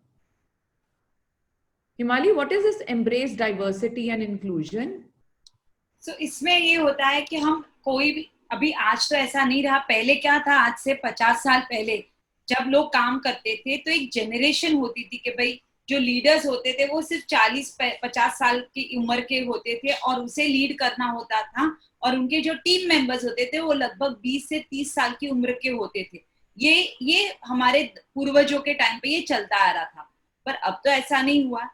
शिक्षा ग्लोबल हो चुकी है, लोग आज ऐसा भी है कि आप एक टीम मेंबर हो और आपकी उम्र अराउंड 50 साल है और आपका जो टीम लीडर हो वो मे बी कोई 25-26 साल का लड़का हो और वो आपको लीड कर रहा है, बिकॉज वो शायद उतना पढ़ लिख के आके वो पोजीशन पे आ गया है। तो अभी जब अलग अलग जनरेशन एक साथ मिलके काम करती है तो बहुत अलग अलग सोच भी साथ में लेकर आती है, और हर एक सोच को हमें अपना के हमें साथ लेकर चलना है। हर एक इंसान अलग अलग कल्चर से आता है, हर एक का एक बैकग्राउंड अलग अलग है। वो सारे बैकग्राउंड, कल्चर, अलग अलग थॉट जब साथ में जमा हो जाते हैं तो एक नई सोच, एक नया विचार क्रिएट करते हैं। हर एक इंसान जो अलग अलग कल्चर से आता है उनकी खुद की वैल्यूज होती है, उनमें कुछ उनकी खुद की बिलीव्स होती है, उनके वर्क एथिक्स का एक तरीका होता है, उनको जो चीज एथिकल लगे। हो सकता है कि मुझे कोई चीज सही लगे, वो आपको शायद वो चीज सही ना लगे। हर एक का अलग अलग डेफिनेशन होता है सही और गलत का, पर जब सब साथ मिलके चल रहे तब हम एक कॉमन प्लेटफॉर्म पे ये सारी चीजें लानी होगी। और सबसे बढ़िया चीज होती है, जैसे हमने अपने रंगोली देखी होगी, रंगोली में अलग अलग कलर, अलग अलग प्रकार के डिजाइन्स जब एक साथ मिल जाते हैं तब कितना सुंदर दिखता है वो। अभी वही कलर और वही डिजाइन अगर हम अलग अलग बक्से में अलग अलग रखें, साथ में ना जोड़े, तो आपको समझ में ही नहीं आएगा कि ये क्या बना रखा है। पर जैसे वो एक साथ मिलजुल गए, वो पूरा डिजाइन जब एक साथ बन गया तब कितना सुंदर लगता है वो। इसी तरह से टीम में भी जब सारी चीजें घुल मिल जाती है तब वही टीम बहुत मजबूत टीम बन जाती है। बहुत जरूरी है कि हमारे टीम में हर एक सॉरी हाँ सिंग वेरी गुड पॉइंट रंगोली का हिमाली, वेरी नाइस। और रंगोली की बात यू वर डूइंग, मेरे दिमाग में टाइल्स भी आ रही थी। जी टाइल्स मिलती है, हम टाइल्स चुनने जाते हैं अपने घर में कहीं लगाने के लिए, डिजाइन बनाने के लिए, तो कैसे जब हम देखते हैं तो अलग अलग टाइलें पड़ी होती है, हमें नजर नहीं आता, समझ नहीं आता, मगर वही टाइलें जब हम लेकर आते हैं और उसका दीवार पर इतना सुंदर सा डिजाइन बन जाता है, तब हमें समझ में आता है कौन सी टाइल किसके साथ लगकर एक पूरा अच्छा सा सुंदर सा डिजाइन बना जाती है, परफेक्ट बोला बिल्कुल रंगोली की तरह। जी। पर हर एक टाइल का एक इम्पोर्टेंस होता है, एक टाइल भी गलत लग गई तो पूरी डिजाइन खराब हो सकती है। वैसे ही हर एक टीम मेंबर का भी एक कंट्रीब्यूशन होता है, उनका एक रोल रहता है, उनका एक वजूद रहता है टीम के अंदर। तो कभी भी ये ना सोचे कि इसकी कोई इम्पोर्टेंस नहीं, ये रहे या ना रहे हमें कोई फर्क नहीं पड़ता। हर एक इंसान अपनी एक जगह बना लेता ही है टीम में। और ये जरूर ध्यान रखिए कि हर एक का गोल हमेशा एक साथ मिलके चलने का होना चाहिए, एक साथ टीम साथ चल के एक ही गोल के तरफ चलनी चाहिए, ना कि अलग अलग दिशा में चलना। और जब हम ये सब कर रहे हैं, जैसे पूनम ने बताया था कि सेल्फ लीडरशिप, अपने आप को लीड करना पहले बहुत जरूरी है। अपने आप में खोजिए कि आप में वो सारे कौन से गुण हैं जो आप अपने आप को पहले तो आगे लेकर जाने में मदद कर सकते हैं और अपनी टीम को भी आगे बढ़ाने में मदद कर सकते हैं। हर एक इंसान में कोई ना कोई स्ट्रेंथ जरूर है। अपने स्ट्रेंथ पे काम कीजिए और अपने स्ट्रेंथ को एक प्लस पॉइंट बना के लाइफ में आगे चलिए। एक्सेप्ट कर लीजिए कि ये इतनी चीजें मैं कर पाऊंगा और इतनी चीजें शायद मुझे करने में दिक्कतें में आएगी, तो मैं किसी ना किसी का सहारा लेके वो चीजें ओवरकम कर लूंगा। बराबर पूनम? बिल्कुल। तो मास्टरिंग अदर्स इज स्ट्रेंथ। जरूर दूसरों को, अगर हम मैनेजर बनते हैं, हमारे नीचे बहुत लोग हैं, तो हमें एक ताकत लगती है, अपने अंदर महसूस होती है कि हम कई लोगों को आगे बढ़ने का मौका देंगे, लेकिन असली ताकत अपने आप को आगे बढ़ाने में है। और अपने साथ जब आप आगे बढ़ते हैं, कई लोग आपको देख रहे हैं, आपको रोल मॉडल मान रहे हैं, और वो जब आगे बढ़ते हैं, असली ताकत वो होती है। और अपनी सेल्फ डिस्कवरी, अपने बारे में खुद जानने के साथ अपने बारे में अपनी पहचानना कि मेरे को अंदर क्या, अपने अंदर आगे बढ़ाना है, उसके साथ जरूरी है सेल्फ मैनेजमेंट। आगे बढ़ने के लिए जब तक आप खुद को मैनेज नहीं कर पाएंगे, आप किसी और को कैसे मैनेज करेंगे? सेल्फ मैनेजमेंट की हमने सारी बातें करी थी, टाइम मैनेजमेंट, आपका एंगर मैनेजमेंट, स्ट्रेस मैनेजमेंट, यहाँ तक कि आपकी प्रॉब्लम सॉल्विंग, कि आप कोई दिक्कत में आ गए। दिक्कतें तो हमारी जिंदगी का हिस्सा है, कभी भी आएंगी, हमेशा आएंगी। उन सिचुएशंस में आप कैसे अपने आप को संभालते हैं और कैसे आगे बढ़ते हैं, ये सब आपके सेल्फ मैनेजमेंट है। और इन सब के साथ सेल्फ ग्रोथ, क्योंकि आपको आगे बढ़ना है, ना खाली अपने सक्सेस में, अपने करियर में सफल नहीं, खाली उसी दिशा में सफल नहीं होना, हमारे और भी जिंदगी के पहलू हैं जिनमें हमें सफल होना है, और उसके लिए जरूरी है हमारी ग्रोथ। हमारी ग्रोथ हमारी खुशी के लिए, हमारी ग्रोथ हमारी सफलता के लिए, हमारी ग्रोथ हमारी सेहत के लिए। तो हम किस वक्त क्या काम कर रहे हैं, उसके लिए हमें फोकस बनाए रखना, माइंडफुल होना बहुत जरूरी है। अपने एक्सरसाइज करना, फिट रहना, ये सारी चीजें जो हैं, आपको मिलकर, किसी एक चीज से हम आगे नहीं बढ़ सकते। रंगोली ही दिख रही है मुझे यहाँ पे बनी हुई इस वक्त स्लाइड पर। हर चीज जरूरी है आपकी अपनी लीडरशिप के लिए। जैसे अगर आपको पता हो गोविंदा के टाइम पे, जैसे वो लोग एक के ऊपर एक इंसान चढ़ के वो मटकी फोड़ देता है, तो हर एक इंसान जो गोविंदा का पिरामिड बना रहा है, उसका एक रोल है, उसका एक वजूद है। क्या एक इंसान, अगर कोई इसमें से, वो पिरामिड में से कोई एक बंदा सोचे कि नहीं मैं तो गिर जाऊंगा, मेरे में अभी ताकत नहीं रही है, तो पूरा पिरामिड टूट जाएगा। बाकी सब में कितनी भी ताकत हो, पर वो पूरा पिरामिड टूटने ही वाला है। परफेक्ट। सो हिमाली, अगर इतनी प्रॉब्लम्स आने वाली हैं और टूट सकता है, तो थोड़ी सी और प्रॉब्लम्स की बात करें। कल प्रॉब्लम की ही बात करी थी कल के सेशन में। जी हाँ, मैंने प्रॉब्लम की ही बातें की थी कल। तो आज थोड़ी सी चेकिंग हो जाए। जरूर। चलिए फिर आगे बढ़ते हैं, आज का वीडियो देखते हैं। मूवी लगान, उम्मीद करते हैं आपने देखी होगी। ये लगान मूवी है, आमिर खान की थी, उसका वीडियो है, ये देखते हैं। कहाँ लगा था स्माइल? कौन होना चाहिए? हमका तो लगा है कहाँ भाई? कहाँ हो रहा है भाई? सब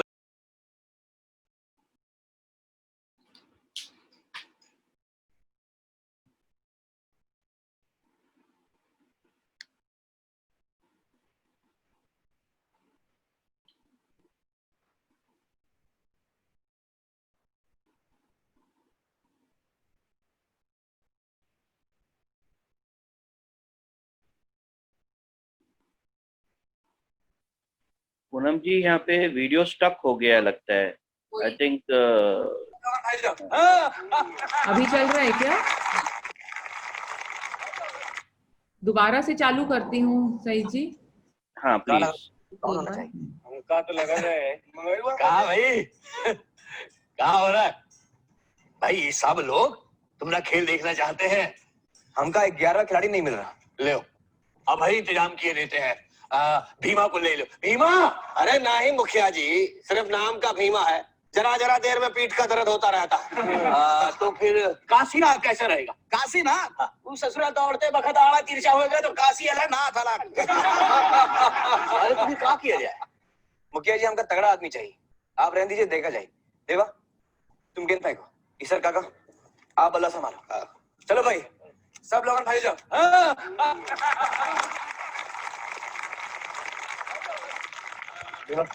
ईसर काका को जरा धीमे से। चंगा जी।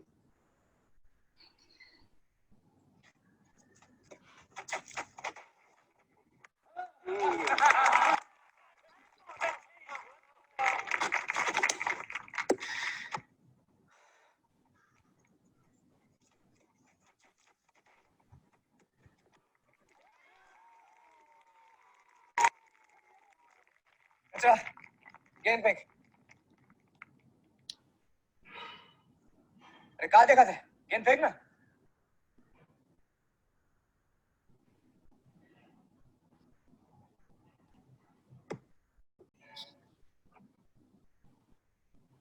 अरे क्या किया तूने? मैंने क्या किया? तुम्हें कहा फेंको सो। इधर अरे इधर आना। मैंने कुछ नहीं किया, तुम्हें कहा फेंको सो मैं फेंका। अरे सब लोग इधर आओ। अली जामीम साहब गौर से देखो, कचरा को की गेंद को। एक कचरा जरा फिर से फेंक। मैंने कोई जुर्म नहीं की, ये भुवन भैया जो कहा सो मैं फेंका। कचरा गेंद फेंक। नहीं भाई से नहीं, नहीं हाथ से फेंक।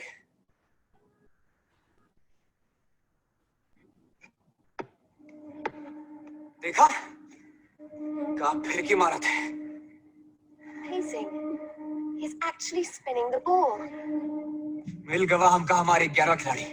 चल कचरा इसे काका आप सामना कीजिए। गोली कच्चा का देखा गेंद कहां से फेंकनी है। काका टर्नियों के पीछे। अर्जन ला गेंद फेंक। अरे क्या हुआ? सब जने खड़े खड़े मुंह काहे ताक रहे हो? ना ना हम नहीं खेलेंगे। अरे ये ससुरा अछूत हमरे साथ ना ना ये हमरे साथ नहीं खेल सकत। पक्की बात अब एक अछूत के साथ अंदर नहीं मिलाएंगे। ये नहीं हो सकता भून तरी सोचो ही नहीं खेलब। अब हम हूं ना खेलब भुवन। ए भुवन हिकारत कर रहे हो? तलवार की धार से गन्ना काट के खेत का अंकित कर रहे हो। गोरों के साथ लड़ना धर्म है, तो एक अछूत का साथ है के पूरा दूध भ्रष्ट होने नहीं देगा। एक कचरा हट भाग यहाँ से। कचरा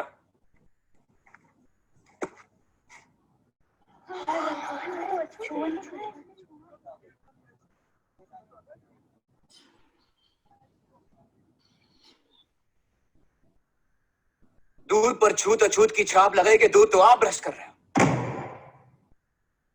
सारे गांव की सांस ही छूत अछूत के धुएं से काहे घोट रहे हो मुखिया जी? चमड़ी के नाम पे मन को छलना कौन नेक काम है का?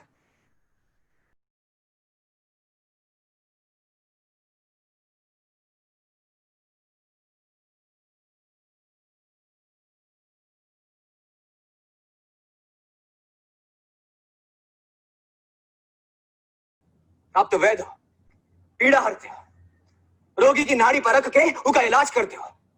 क्या आपका शास्त्र यही कहता है कि अछूत का इलाज न किया जाए, उसको मरने दिया जाए? अगर ऐसा है तो ये इंसानियत के नाम पे सबसे बड़ा कलंक होएगा। और फिर आज के बाद कोई भी वैद्य को भगवान का दूसरा रूप नहीं मानेगा। वो सब छोड़ भुवन, तू तो तगड़ा खिलाड़ी चाहे था ना, ये कचरा तो लूला है। तेरे हाथ सलामत है ना? देवी मां मेहरबान है, लाखा सो कह रहा है। मगर जिस कलाई को तूने लूला कहा है वही हमारी सबसे बड़ी ताकत बनेगी, देख लेना। ये बेजान सा पंजा ही हमका जीत दिलाएगा। एक बात आप सब लोगों का फिर से याद दिलाई दूं, ये सिर्फ खेल नहीं है जो हम किसी के मौज मनोरंजन के लिए खेलते हैं। ये एक लड़ाई है जो हमका जीतनी है।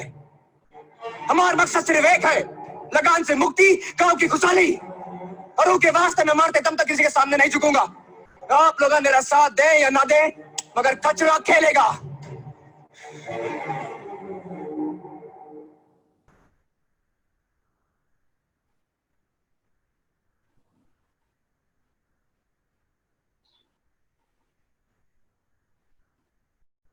भुवन बेटा, जो आंखें पूरी तरह से खुल गई हो उनमें तो शर्म भी नहीं आ सकता था। मैं ईश्वर भाई से सहमत हूँ। भुवन तो ठीक ही कहा था।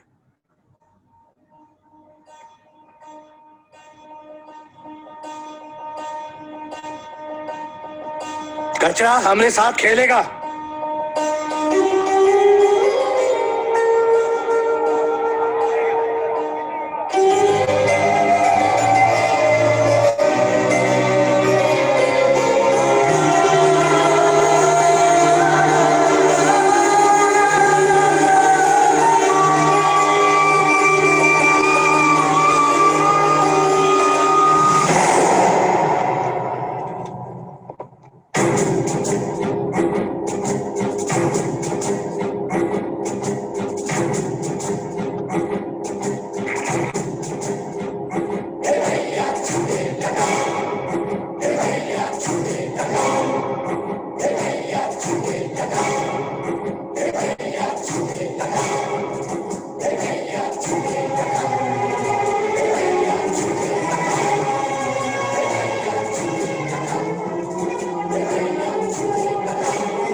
क्या लगा था इस्माइल, कौन होना चाहिए?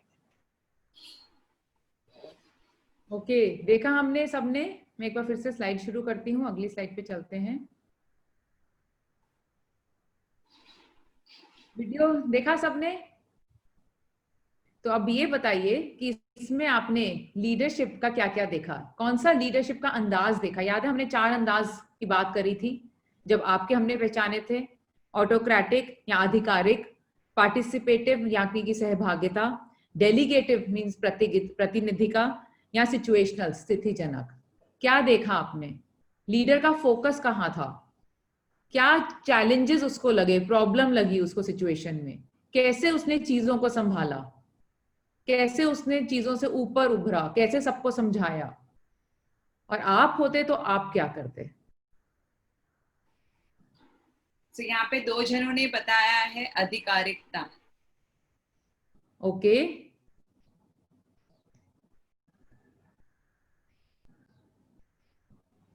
ओके, बाकी लोगों का मानना है कि सिचुएशनल थी। सिचुएशनल यानी कि स्थितिजनक। ओके, और कुछ? किसी को 2 या किसी को 3 भी लगा? 2 या 3 पे किसी ने आंसर नहीं दिया। तो एक लगा आधिकारिक लगा और कईयों को लगा कि सिचुएशनल था। डेलीगेटिव भी लगा किसी को, सिचुएशनल था। किसी का काम का तरीका देखकर उसका टैलेंट को पहचानना, बिल्कुल। मुश्किल वक्त पर सही फैसला लेना, बिल्कुल मुश्किल वक्त था उस वक्त, वो टीम बनाना बहुत जरूरी था। क्या हमने देखा कि उसने शुरू में ये कहा था कि मुझे कोई मजबूत तगड़ा इंसान चाहिए। उसने 1 मिनट नहीं लगाया, जब उसको लगा कि उसका वो सोच गलत थी, कोई और चीज ज्यादा बेहतरी हो सकती है, उसने सोचा नहीं कि लोग मेरे बारे में अब क्या सोचेंगे। उसने उस चीज को अपने ईगो पर नहीं लिया, उसका सही तर्क दिया।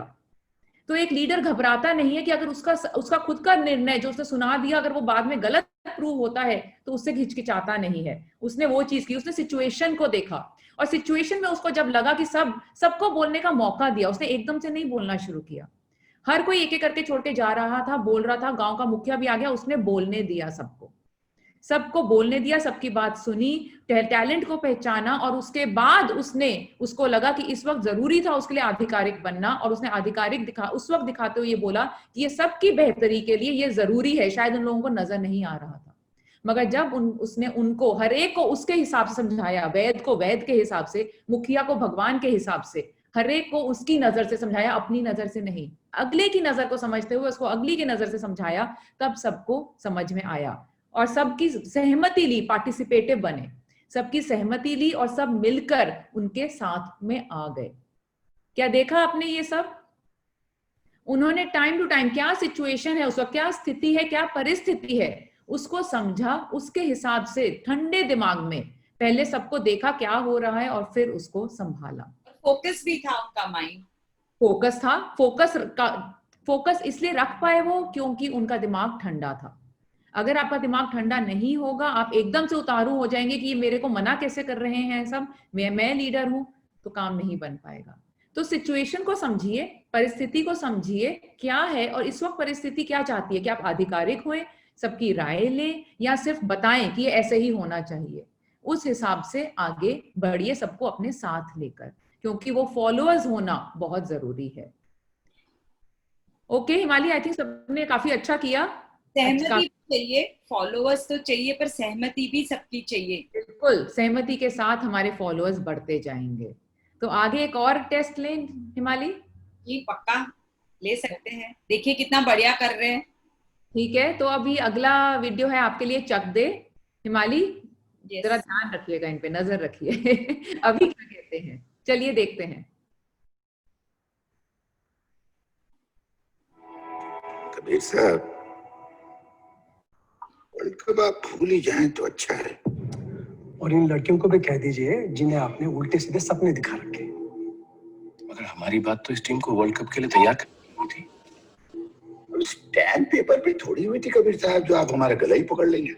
मगर बात मेरे सामने हुई थी त्रिपाठी जी। तो अभी आपके सामने ही बात कर लेते हैं। देखिए, एक तरफ है इंडियन मेंस टीम जो कम से कम ब्रॉन्ज मेडल तो लाती है, और दूसरी तरफ इनकी शख्सियत टीम जो मगर ये टीम वर्ल्ड कप के लिए एकदम रेडी है। कल ये चांद के लिए रेडी हो जाएंगे तो हम भेज थोड़ी देंगे उत्तम साहब। टीम वर्ल्ड कप नहीं जा सकती, ये फैसला हो चुका है। साफ क्यों नहीं कहते आप कि वुमेन्स हॉकी का स्पॉन्सर छीनकर मेंस हॉकी को दे रहे हैं? आप खिलाड़ी लोग हैं, जिन बातों से आपका कोई मतलब नहीं, उसमें क्यों पड़ते हैं? त्रिपाठी जी, एक मैच हो जाए क्या?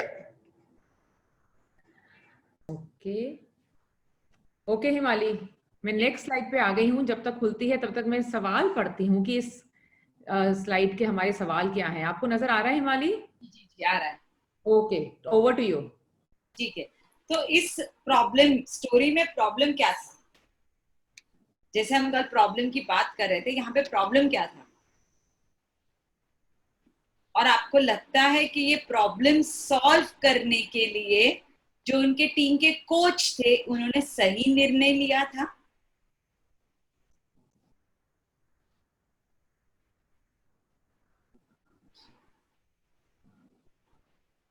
ओके, प्रॉब्लम ईगो था? निर्णय सही लिया गया था पर प्रॉब्लम ईगो था? पूनम, लगता है प्रॉब्लम ईगो था? सोचते समझते हैं कि ईगो क्यों लग रहा है आपको, ईगो था प्रॉब्लम? ओके, आपको क्यों लगता है ईगो था?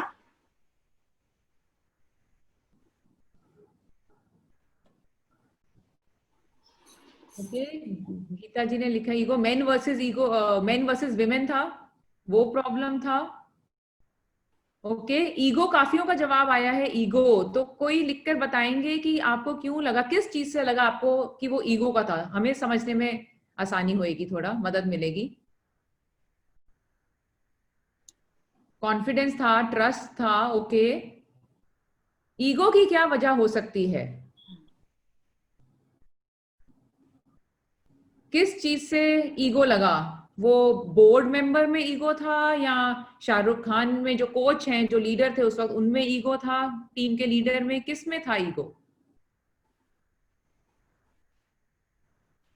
बोर्ड मेंबर में। हिमाली, आंसर बोर्ड मेंबर में ईगो था। ईगो डेफिनेटली था। उसमें ईगो था कि उन्होंने उनको कैसे भी तरह से रोक के रखना था ये टीम को, क्योंकि फंड्स कम थे, उन्हें एक ही टीम को आगे बढ़वाना था, तो कहीं ना कहीं कॉम्प्रोमाइज करवाना था। ठीक है, तो उनमें ईगो था, पर शाहरुख खान ने उसे कैसे हैंडल किया? क्या वो अप्रोच सही था? अगर हमें कोई ईगो दिखाता है तो हमें सामने ईगो दिखाना चाहिए, हमें कैसे हैंडल करना चाहिए? तो हिमाली, यहाँ पर हम शाहरुख खान को एज ए लीडर देख रहे हैं जी। कोच है, वो टीम के लीडर है, अपनी टीम के बारे में बात करने आए हैं, विमेन टीम के लीडर हैं वो, तो हम उन्हें उसी नजर से देख रहे हैं इस वक्त। जी, और अगर आप देखें तो उन्होंने डिसीजन जो लिया अपनी टीम के बारे में, जो डिसीजन लिया कि वो मेन टीम के साथ भिड़ जाएगी, वो भी एक ही दिन के समय में, वो भी उन्होंने अपनी टीम को पूछे बिना लिया है डिसीजन। तो ये किस तरीके का लीडरशिप हुआ? वो अपनी टीम से पूछने तो नहीं गए कि भैया आप लोग लड़ पाओगे कि नहीं। ओके, लिख रहे हैं पहले तरीके का, यानी कि आधिकारिक, ऑटोक्रेटिक। 2 जनों ने लिखा आधिकारिक। तो क्या आपको लगता है उनका अप्रोच सही था? अब ये बताइए, चलिए आधिकारिक है आपको लगता है, 2 था, कईयों ने लिखा है पार्टिसिपेट, सहभागिता वाला था, तो एक और का एक आया है। तो क्या, अब ये सवाल करते हैं, क्या उनका जो अप्रोच सही था? परफॉर्मिंग विदाउट फियर, ओके, तो उनको लग रहा है कि उनका जो आधिकारिक निरंकुश अप्रोच था वो सही था, परफॉर्मिंग विदाउट फियर, इसलिए सिचुएशन के हिसाब से बिल्कुल सही था।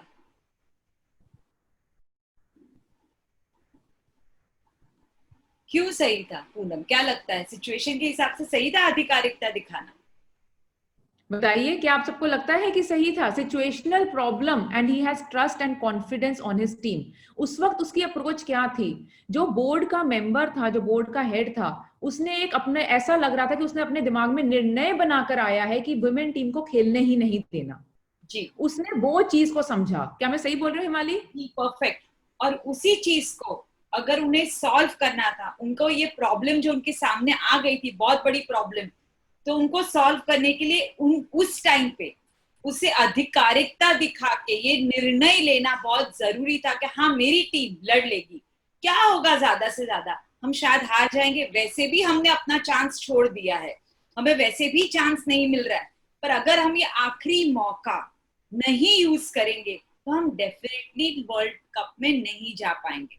उन्होंने अपने टीम के ओर से एक चांस लेना जरूरी समझा, इसीलिए आधिकारिकता दिखाते हुए उन्होंने ये डिसीजन लिया था। सही पूनम? क्या आप सब सहमत हैं इससे? और अगर नहीं तो क्या होना चाहिए था इसमें? आप होते तो आप क्या करते? अगर आप शाहरुख खान की जगह होते तो आप क्या करते? शायद पहले तो हम बहुत सारे ऑटोग्राफ साइन करते, मगर लीडर की तरह क्या करते? सहमत है सब, थैंक यू। तो चलिए, 2 हमने आपके किए अभी, मगर 2 पे तसल्ली नहीं होती ना, तीसरा वार बाकी है, तो तीसरा और फाइनल टेस्ट आपका ट्राई कर लीजिए। ठीक है, फाइनल टेस्ट MS धोनी, जिनसे हमने शुरू किया था हमारा आज का सेशन। आज वापस घूमकर हम अपने धोनी जी पर ही आते हैं। तो देखते हैं MS धोनी का ये वीडियो, जो उनके ऊपर मूवी भी बनी है उसमें से। जल्दी खोलो। क्या यार, तुम लोग ठीक से सोने भी नहीं देगा? नहीं हुआ क्या? कहाँ क्या हो गया? फाइनल में क्या हुआ? हंस रहा है? हटो। किट्टू पानी पिलाएगा?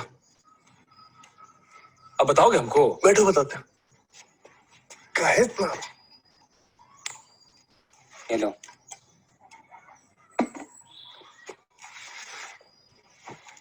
पानी पी के बताएगा।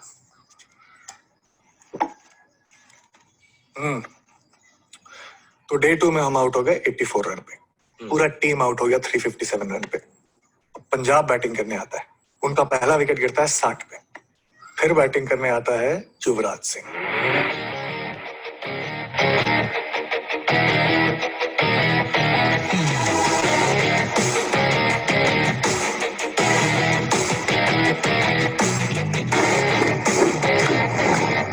डे 2 के एंड का स्कोर 108 डे 1। अरे जल्दी बताओगे आगे क्या हुआ? जल्दी में ही गलती होता है, ठीक से बताने दो। पूरे डे 3 में सिर्फ उनका एक के विकेट गिरता है। डे 3 के एंड का score 431-2। Yuvraj Singh double century, बहुत मारा, धागा खोल दिया एकदम। लास्ट डे 4, पंजाब का टोटल स्कोर 839, युवराज का अकेले का स्कोर 358।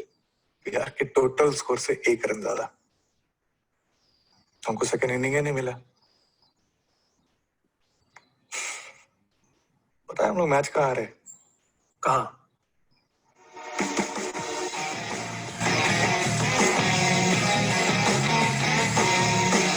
क्रिकेट ग्राउंड पे नहीं, रात को बास्केटबॉल कोर्ट। क्या बक रहे हो तुम? जल्दी खोलो। तो क्या हुआ यहाँ पर? हिमाली, ओवर टू यू। यस, आप अगली साइड खोलें। हाँ, यहाँ पे प्रॉब्लम क्या था, उन्होंने कहा कि वो मैच खेलने से पहले ही अगले रात को बास्केटबॉल ग्राउंड में हार चुके थे। क्यों? आपको क्या लगता है वो क्यों हार चुके थे वो मैच? Over influence. किस चीज का ओवर इन्फ्लुएंस? कॉन्फिडेंस लो हो गया था, कॉन्फिडेंस लेवल लो क्यों हो गया था? ओके हिमाली। ध्यान भटक गया था, फियर। ये बहुत बढ़िया पॉइंट लिखा है, फियर के वजह से। किस चीज का फियर था उनको?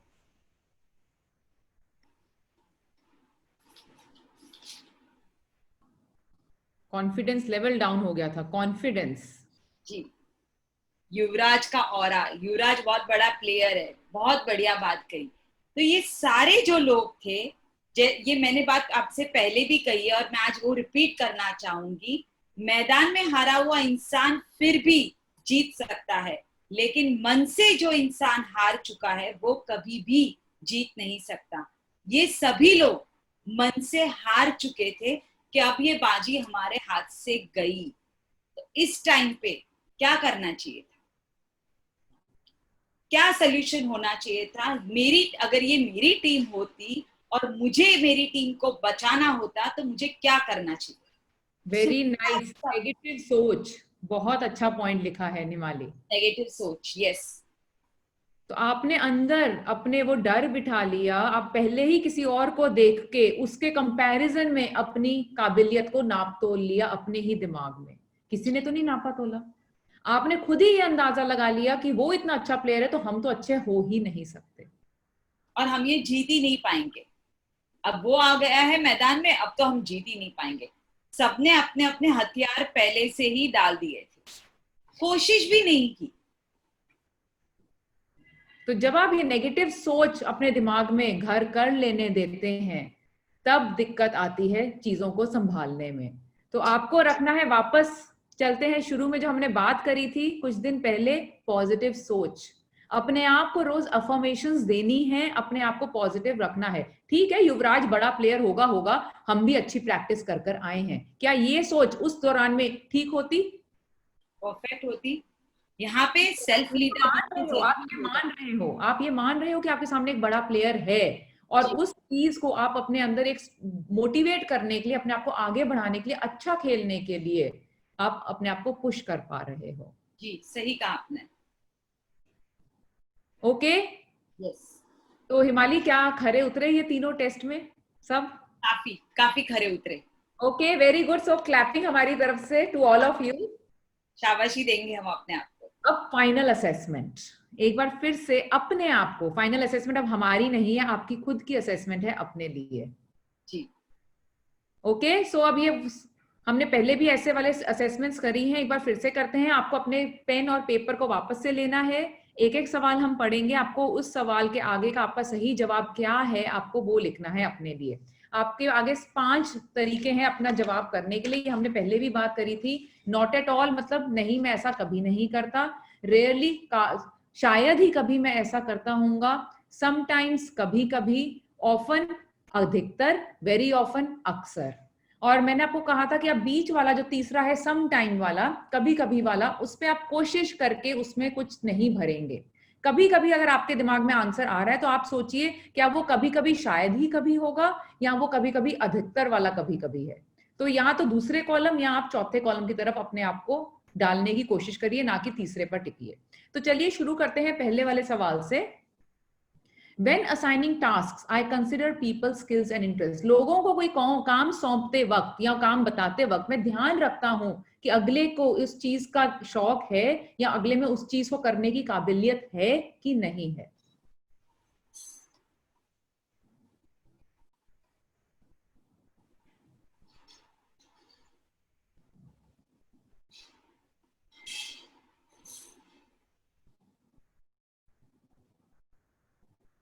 दूसरा सवाल, I doubt myself and my ability to succeed. मैं अपने ऊपर ही कई बार शक करता रहता हूं कि मैं क्या आगे बढ़ पाऊंगा, मैं क्या सही कर पाऊंगा।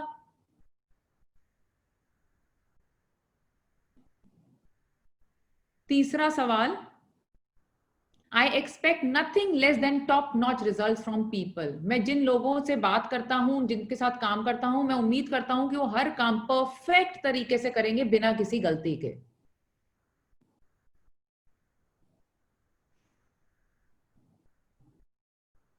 चौथा सवाल, मैं I expect my people to work harder than I do. मैं उम्मीद करता हूं कि जो मेरे टीम मेंबर्स हैं, मैं जितनी मेहनत कर रहा हूं मेरे से दुगनी मेहनत करें अगर वो आगे बढ़ना चाहते हैं।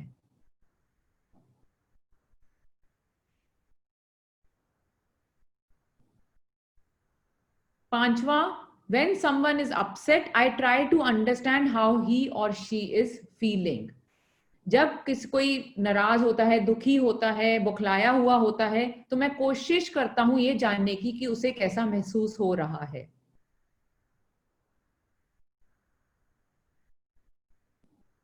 छठा सवाल, जब परिस्थितियां बदलती हैं तो मैं खुद घबरा जाता हूं और समझ नहीं आता कि मैं क्या करूं और क्या ना करूं।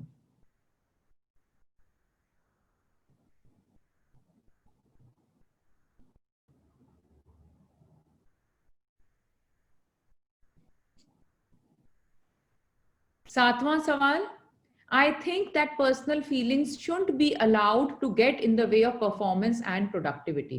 मुझे लगता है कि हमारी निजी सोच जो है वो हमारी परफॉर्मेंस और हमारी प्रोडक्टिविटी के रास्ते में नहीं आनी चाहिए। परफॉर्मेंस यानी कि हमारे प्रदर्शित, हमारे काम करने के तरीके में और उसका क्या हमारे रिजल्ट मिल रहा है उसके रास्ते में नहीं आनी चाहिए।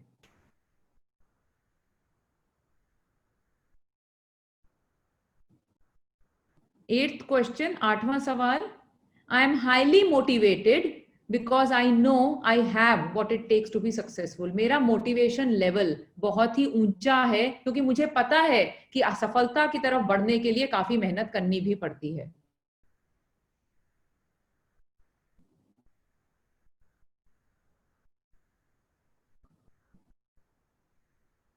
नाइन्थ क्वेश्चन, नौवां सवाल, time spent worrying about team morale is time that's wasted. अगर मैं जो समय मैं अपनी टीम के बारे में सोचने में व्यतीत करता हूं कि मेरे टीम इस वक्त लो फील कर रही है या लो फील नहीं कर रही है, तो जब जितनी देर में मैं सोचता हूं मैं उतना वो समय खराब करता हूं।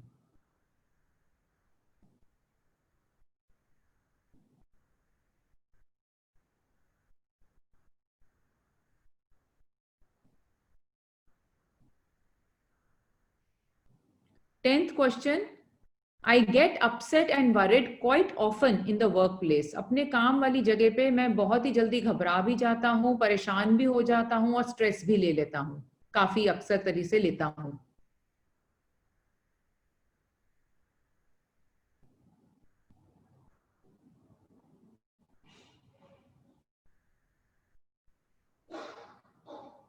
इलेवेंथ क्वेश्चन, 11वां सवाल, मेरे सलीके से लोग समझ जाते हैं कि मैं उनसे क्या चाहता हूं।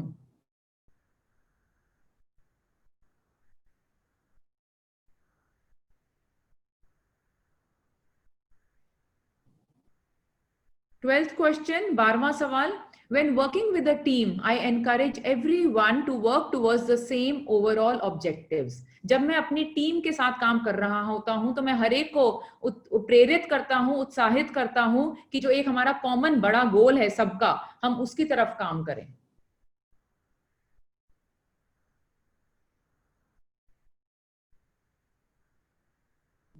13th क्वेश्चन, 13वां सवाल, I make exceptions to my rules and expectations. It's easier than being the enforcer all the time.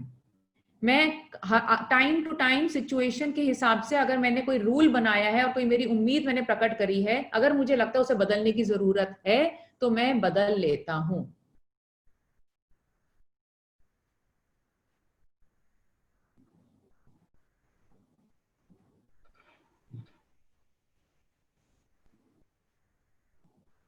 Fourteen, I enjoy planning for the future. आगे का प्लान बनाना, आगे की सोचकर प्लान बनाना मुझे अच्छा लगता है।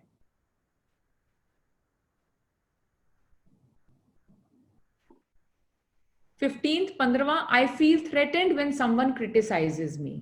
कोई मेरे काम में कुछ नुक्स निकालता है, गड़बड़ी निकालता है तो मुझे अच्छा नहीं लगता।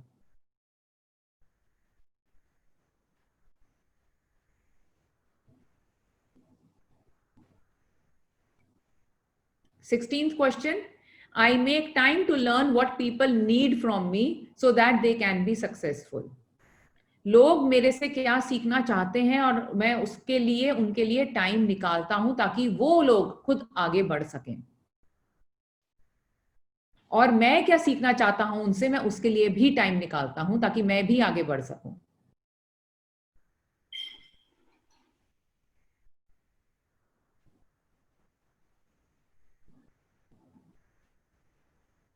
Seventeenth question, I am optimistic about life and I can see beyond temporary setbacks and problems. मेरी दूर की नजर जो है वो काफी पॉजिटिव है और मैं यही सोचता हूं कि जो हो रहा है अच्छे के लिए हो रहा है, आगे जाके सब ठीक हो जाएगा।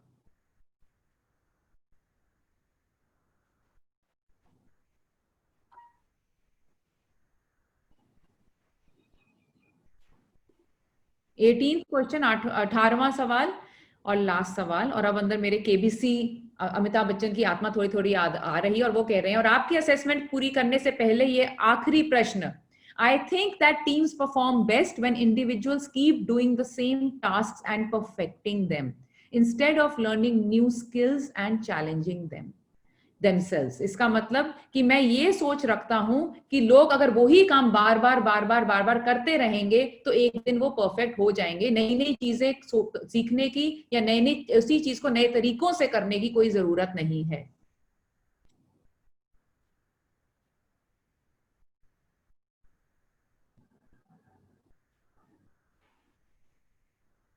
सिक्स्थ क्वेश्चन रिपीट के लिए आया है, मैं छठा क्वेश्चन रिपीट कर रही हूं। छठा क्वेश्चन था हमारा, when circumstances change I can struggle to know what to do. जब परिस्थितियां, हालात बदलते हैं तो मुझे काफी दिक्कत आती है ये सोचने के लिए कि अब क्या करूं।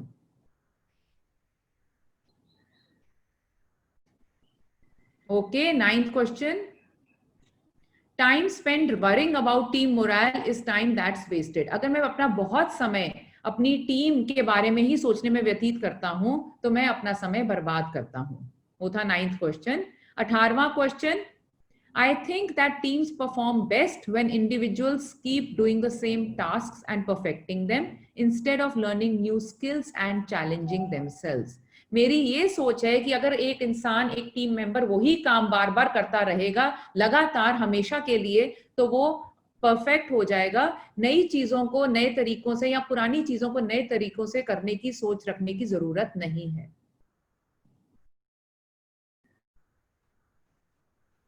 तो चलिए अब स्कोरिंग करते हैं अपनी।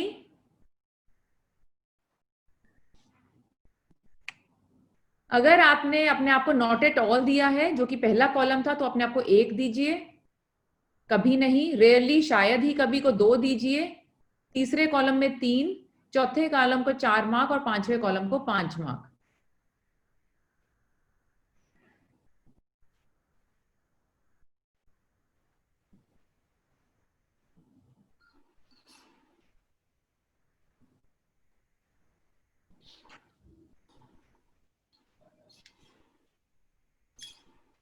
अगर आपने टोटल कर लिया है अब अपना पूरा, तो अगर आपका स्कोर 18 to 34 के बीच में आया है, यानी कि 18 से 34 के बीच में आया है, तो इसका मतलब अभी आपको अपने लीडरशिप स्किल्स को समझने में, सीखने में और प्रैक्टिस करने की जरूरत है।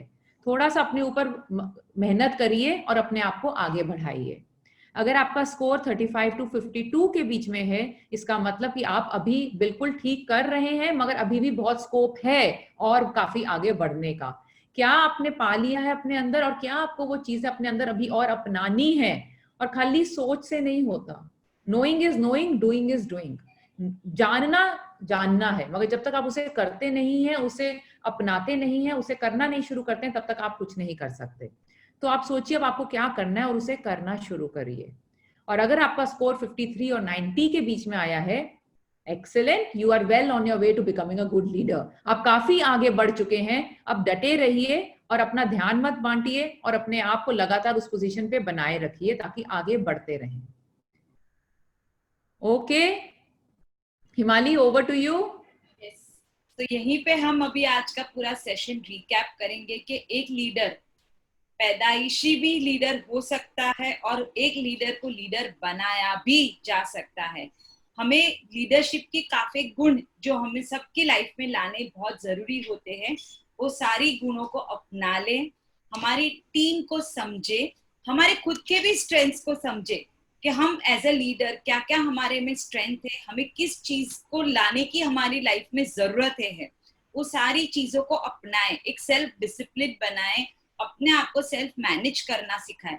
जो ये हमने इतने दिनों से अलग अलग चीजें सीखी है, वो अभी सारी चीजों को, ये तो सारा हो गया नॉलेज। जैसे अभी पूनम ने बताया बहुत राइटली कि नॉलेज तो नॉलेज होता है, पर जब तक आप इसे अपनाते नहीं है, इसे एक अपनी स्किल नहीं बनाते, इसे रोजानदी जिंदगी में अपनाना और यूज करना शुरू नहीं करते, वो रवैया जब तक आप नहीं बनाते, तब तक आप इसे अपनी एक आदत नहीं बना सकते। और जब तक आप इसे अपनी एक आदत नहीं बना सकते, तब तक सक्सेस आपसे दूर ही जाती रहेगी। अगर आपको सक्सेस की तरफ चलना है, तो ये सारी चीजों को अपनी जिंदगी में अपनाना शुरू कीजिए, एक आदत बनाना शुरू कर दीजिए, तभी ये सारी। और सबसे पहले जरूरी है खुद एक लीडर बनिए ताकि आप दूसरों को लीड कर सके। जरूरी नहीं है लीडर आगे से ही लीड करे, पीछे से भी पुश करना भी लीडरशिप ही होता है। सबको साथ लेके चलना भी एक लीडरशिप होता है। और अपनी टीम को हो सके उतना पॉजिटिव रखिए और मजबूत रखिए। ठीक है, और पूनम आप कुछ ऐड करना चाहेंगे यहाँ पे? इसी नोट पे I will like to say thank you to all of you. Remember the world is a stage. ये पूरा संसार एक मंच की तरह है। हाउएवर इसमें बदलाव क्या, ये नहीं सोचना कि हम इस पूरे मंच के एक कलाकार हैं। आप सोचिए कि ये मंच आपका है। अपना मंच समझिए और उस पे अपने आप को सबसे आगे समझिए और सबसे अपने आप को लीड करिए। अपने आप को ठीक करिए, बाकी सब अपने आप आपको देख के ठीक होते जाएंगे। On that note, thank Aurum Chain, India's leading chain manufacturer.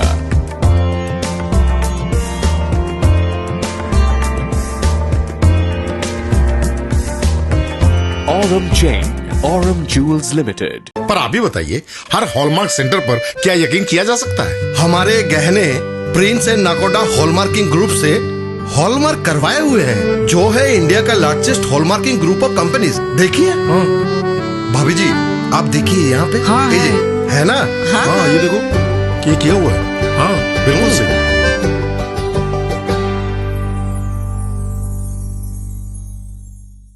Aurum purity challenge.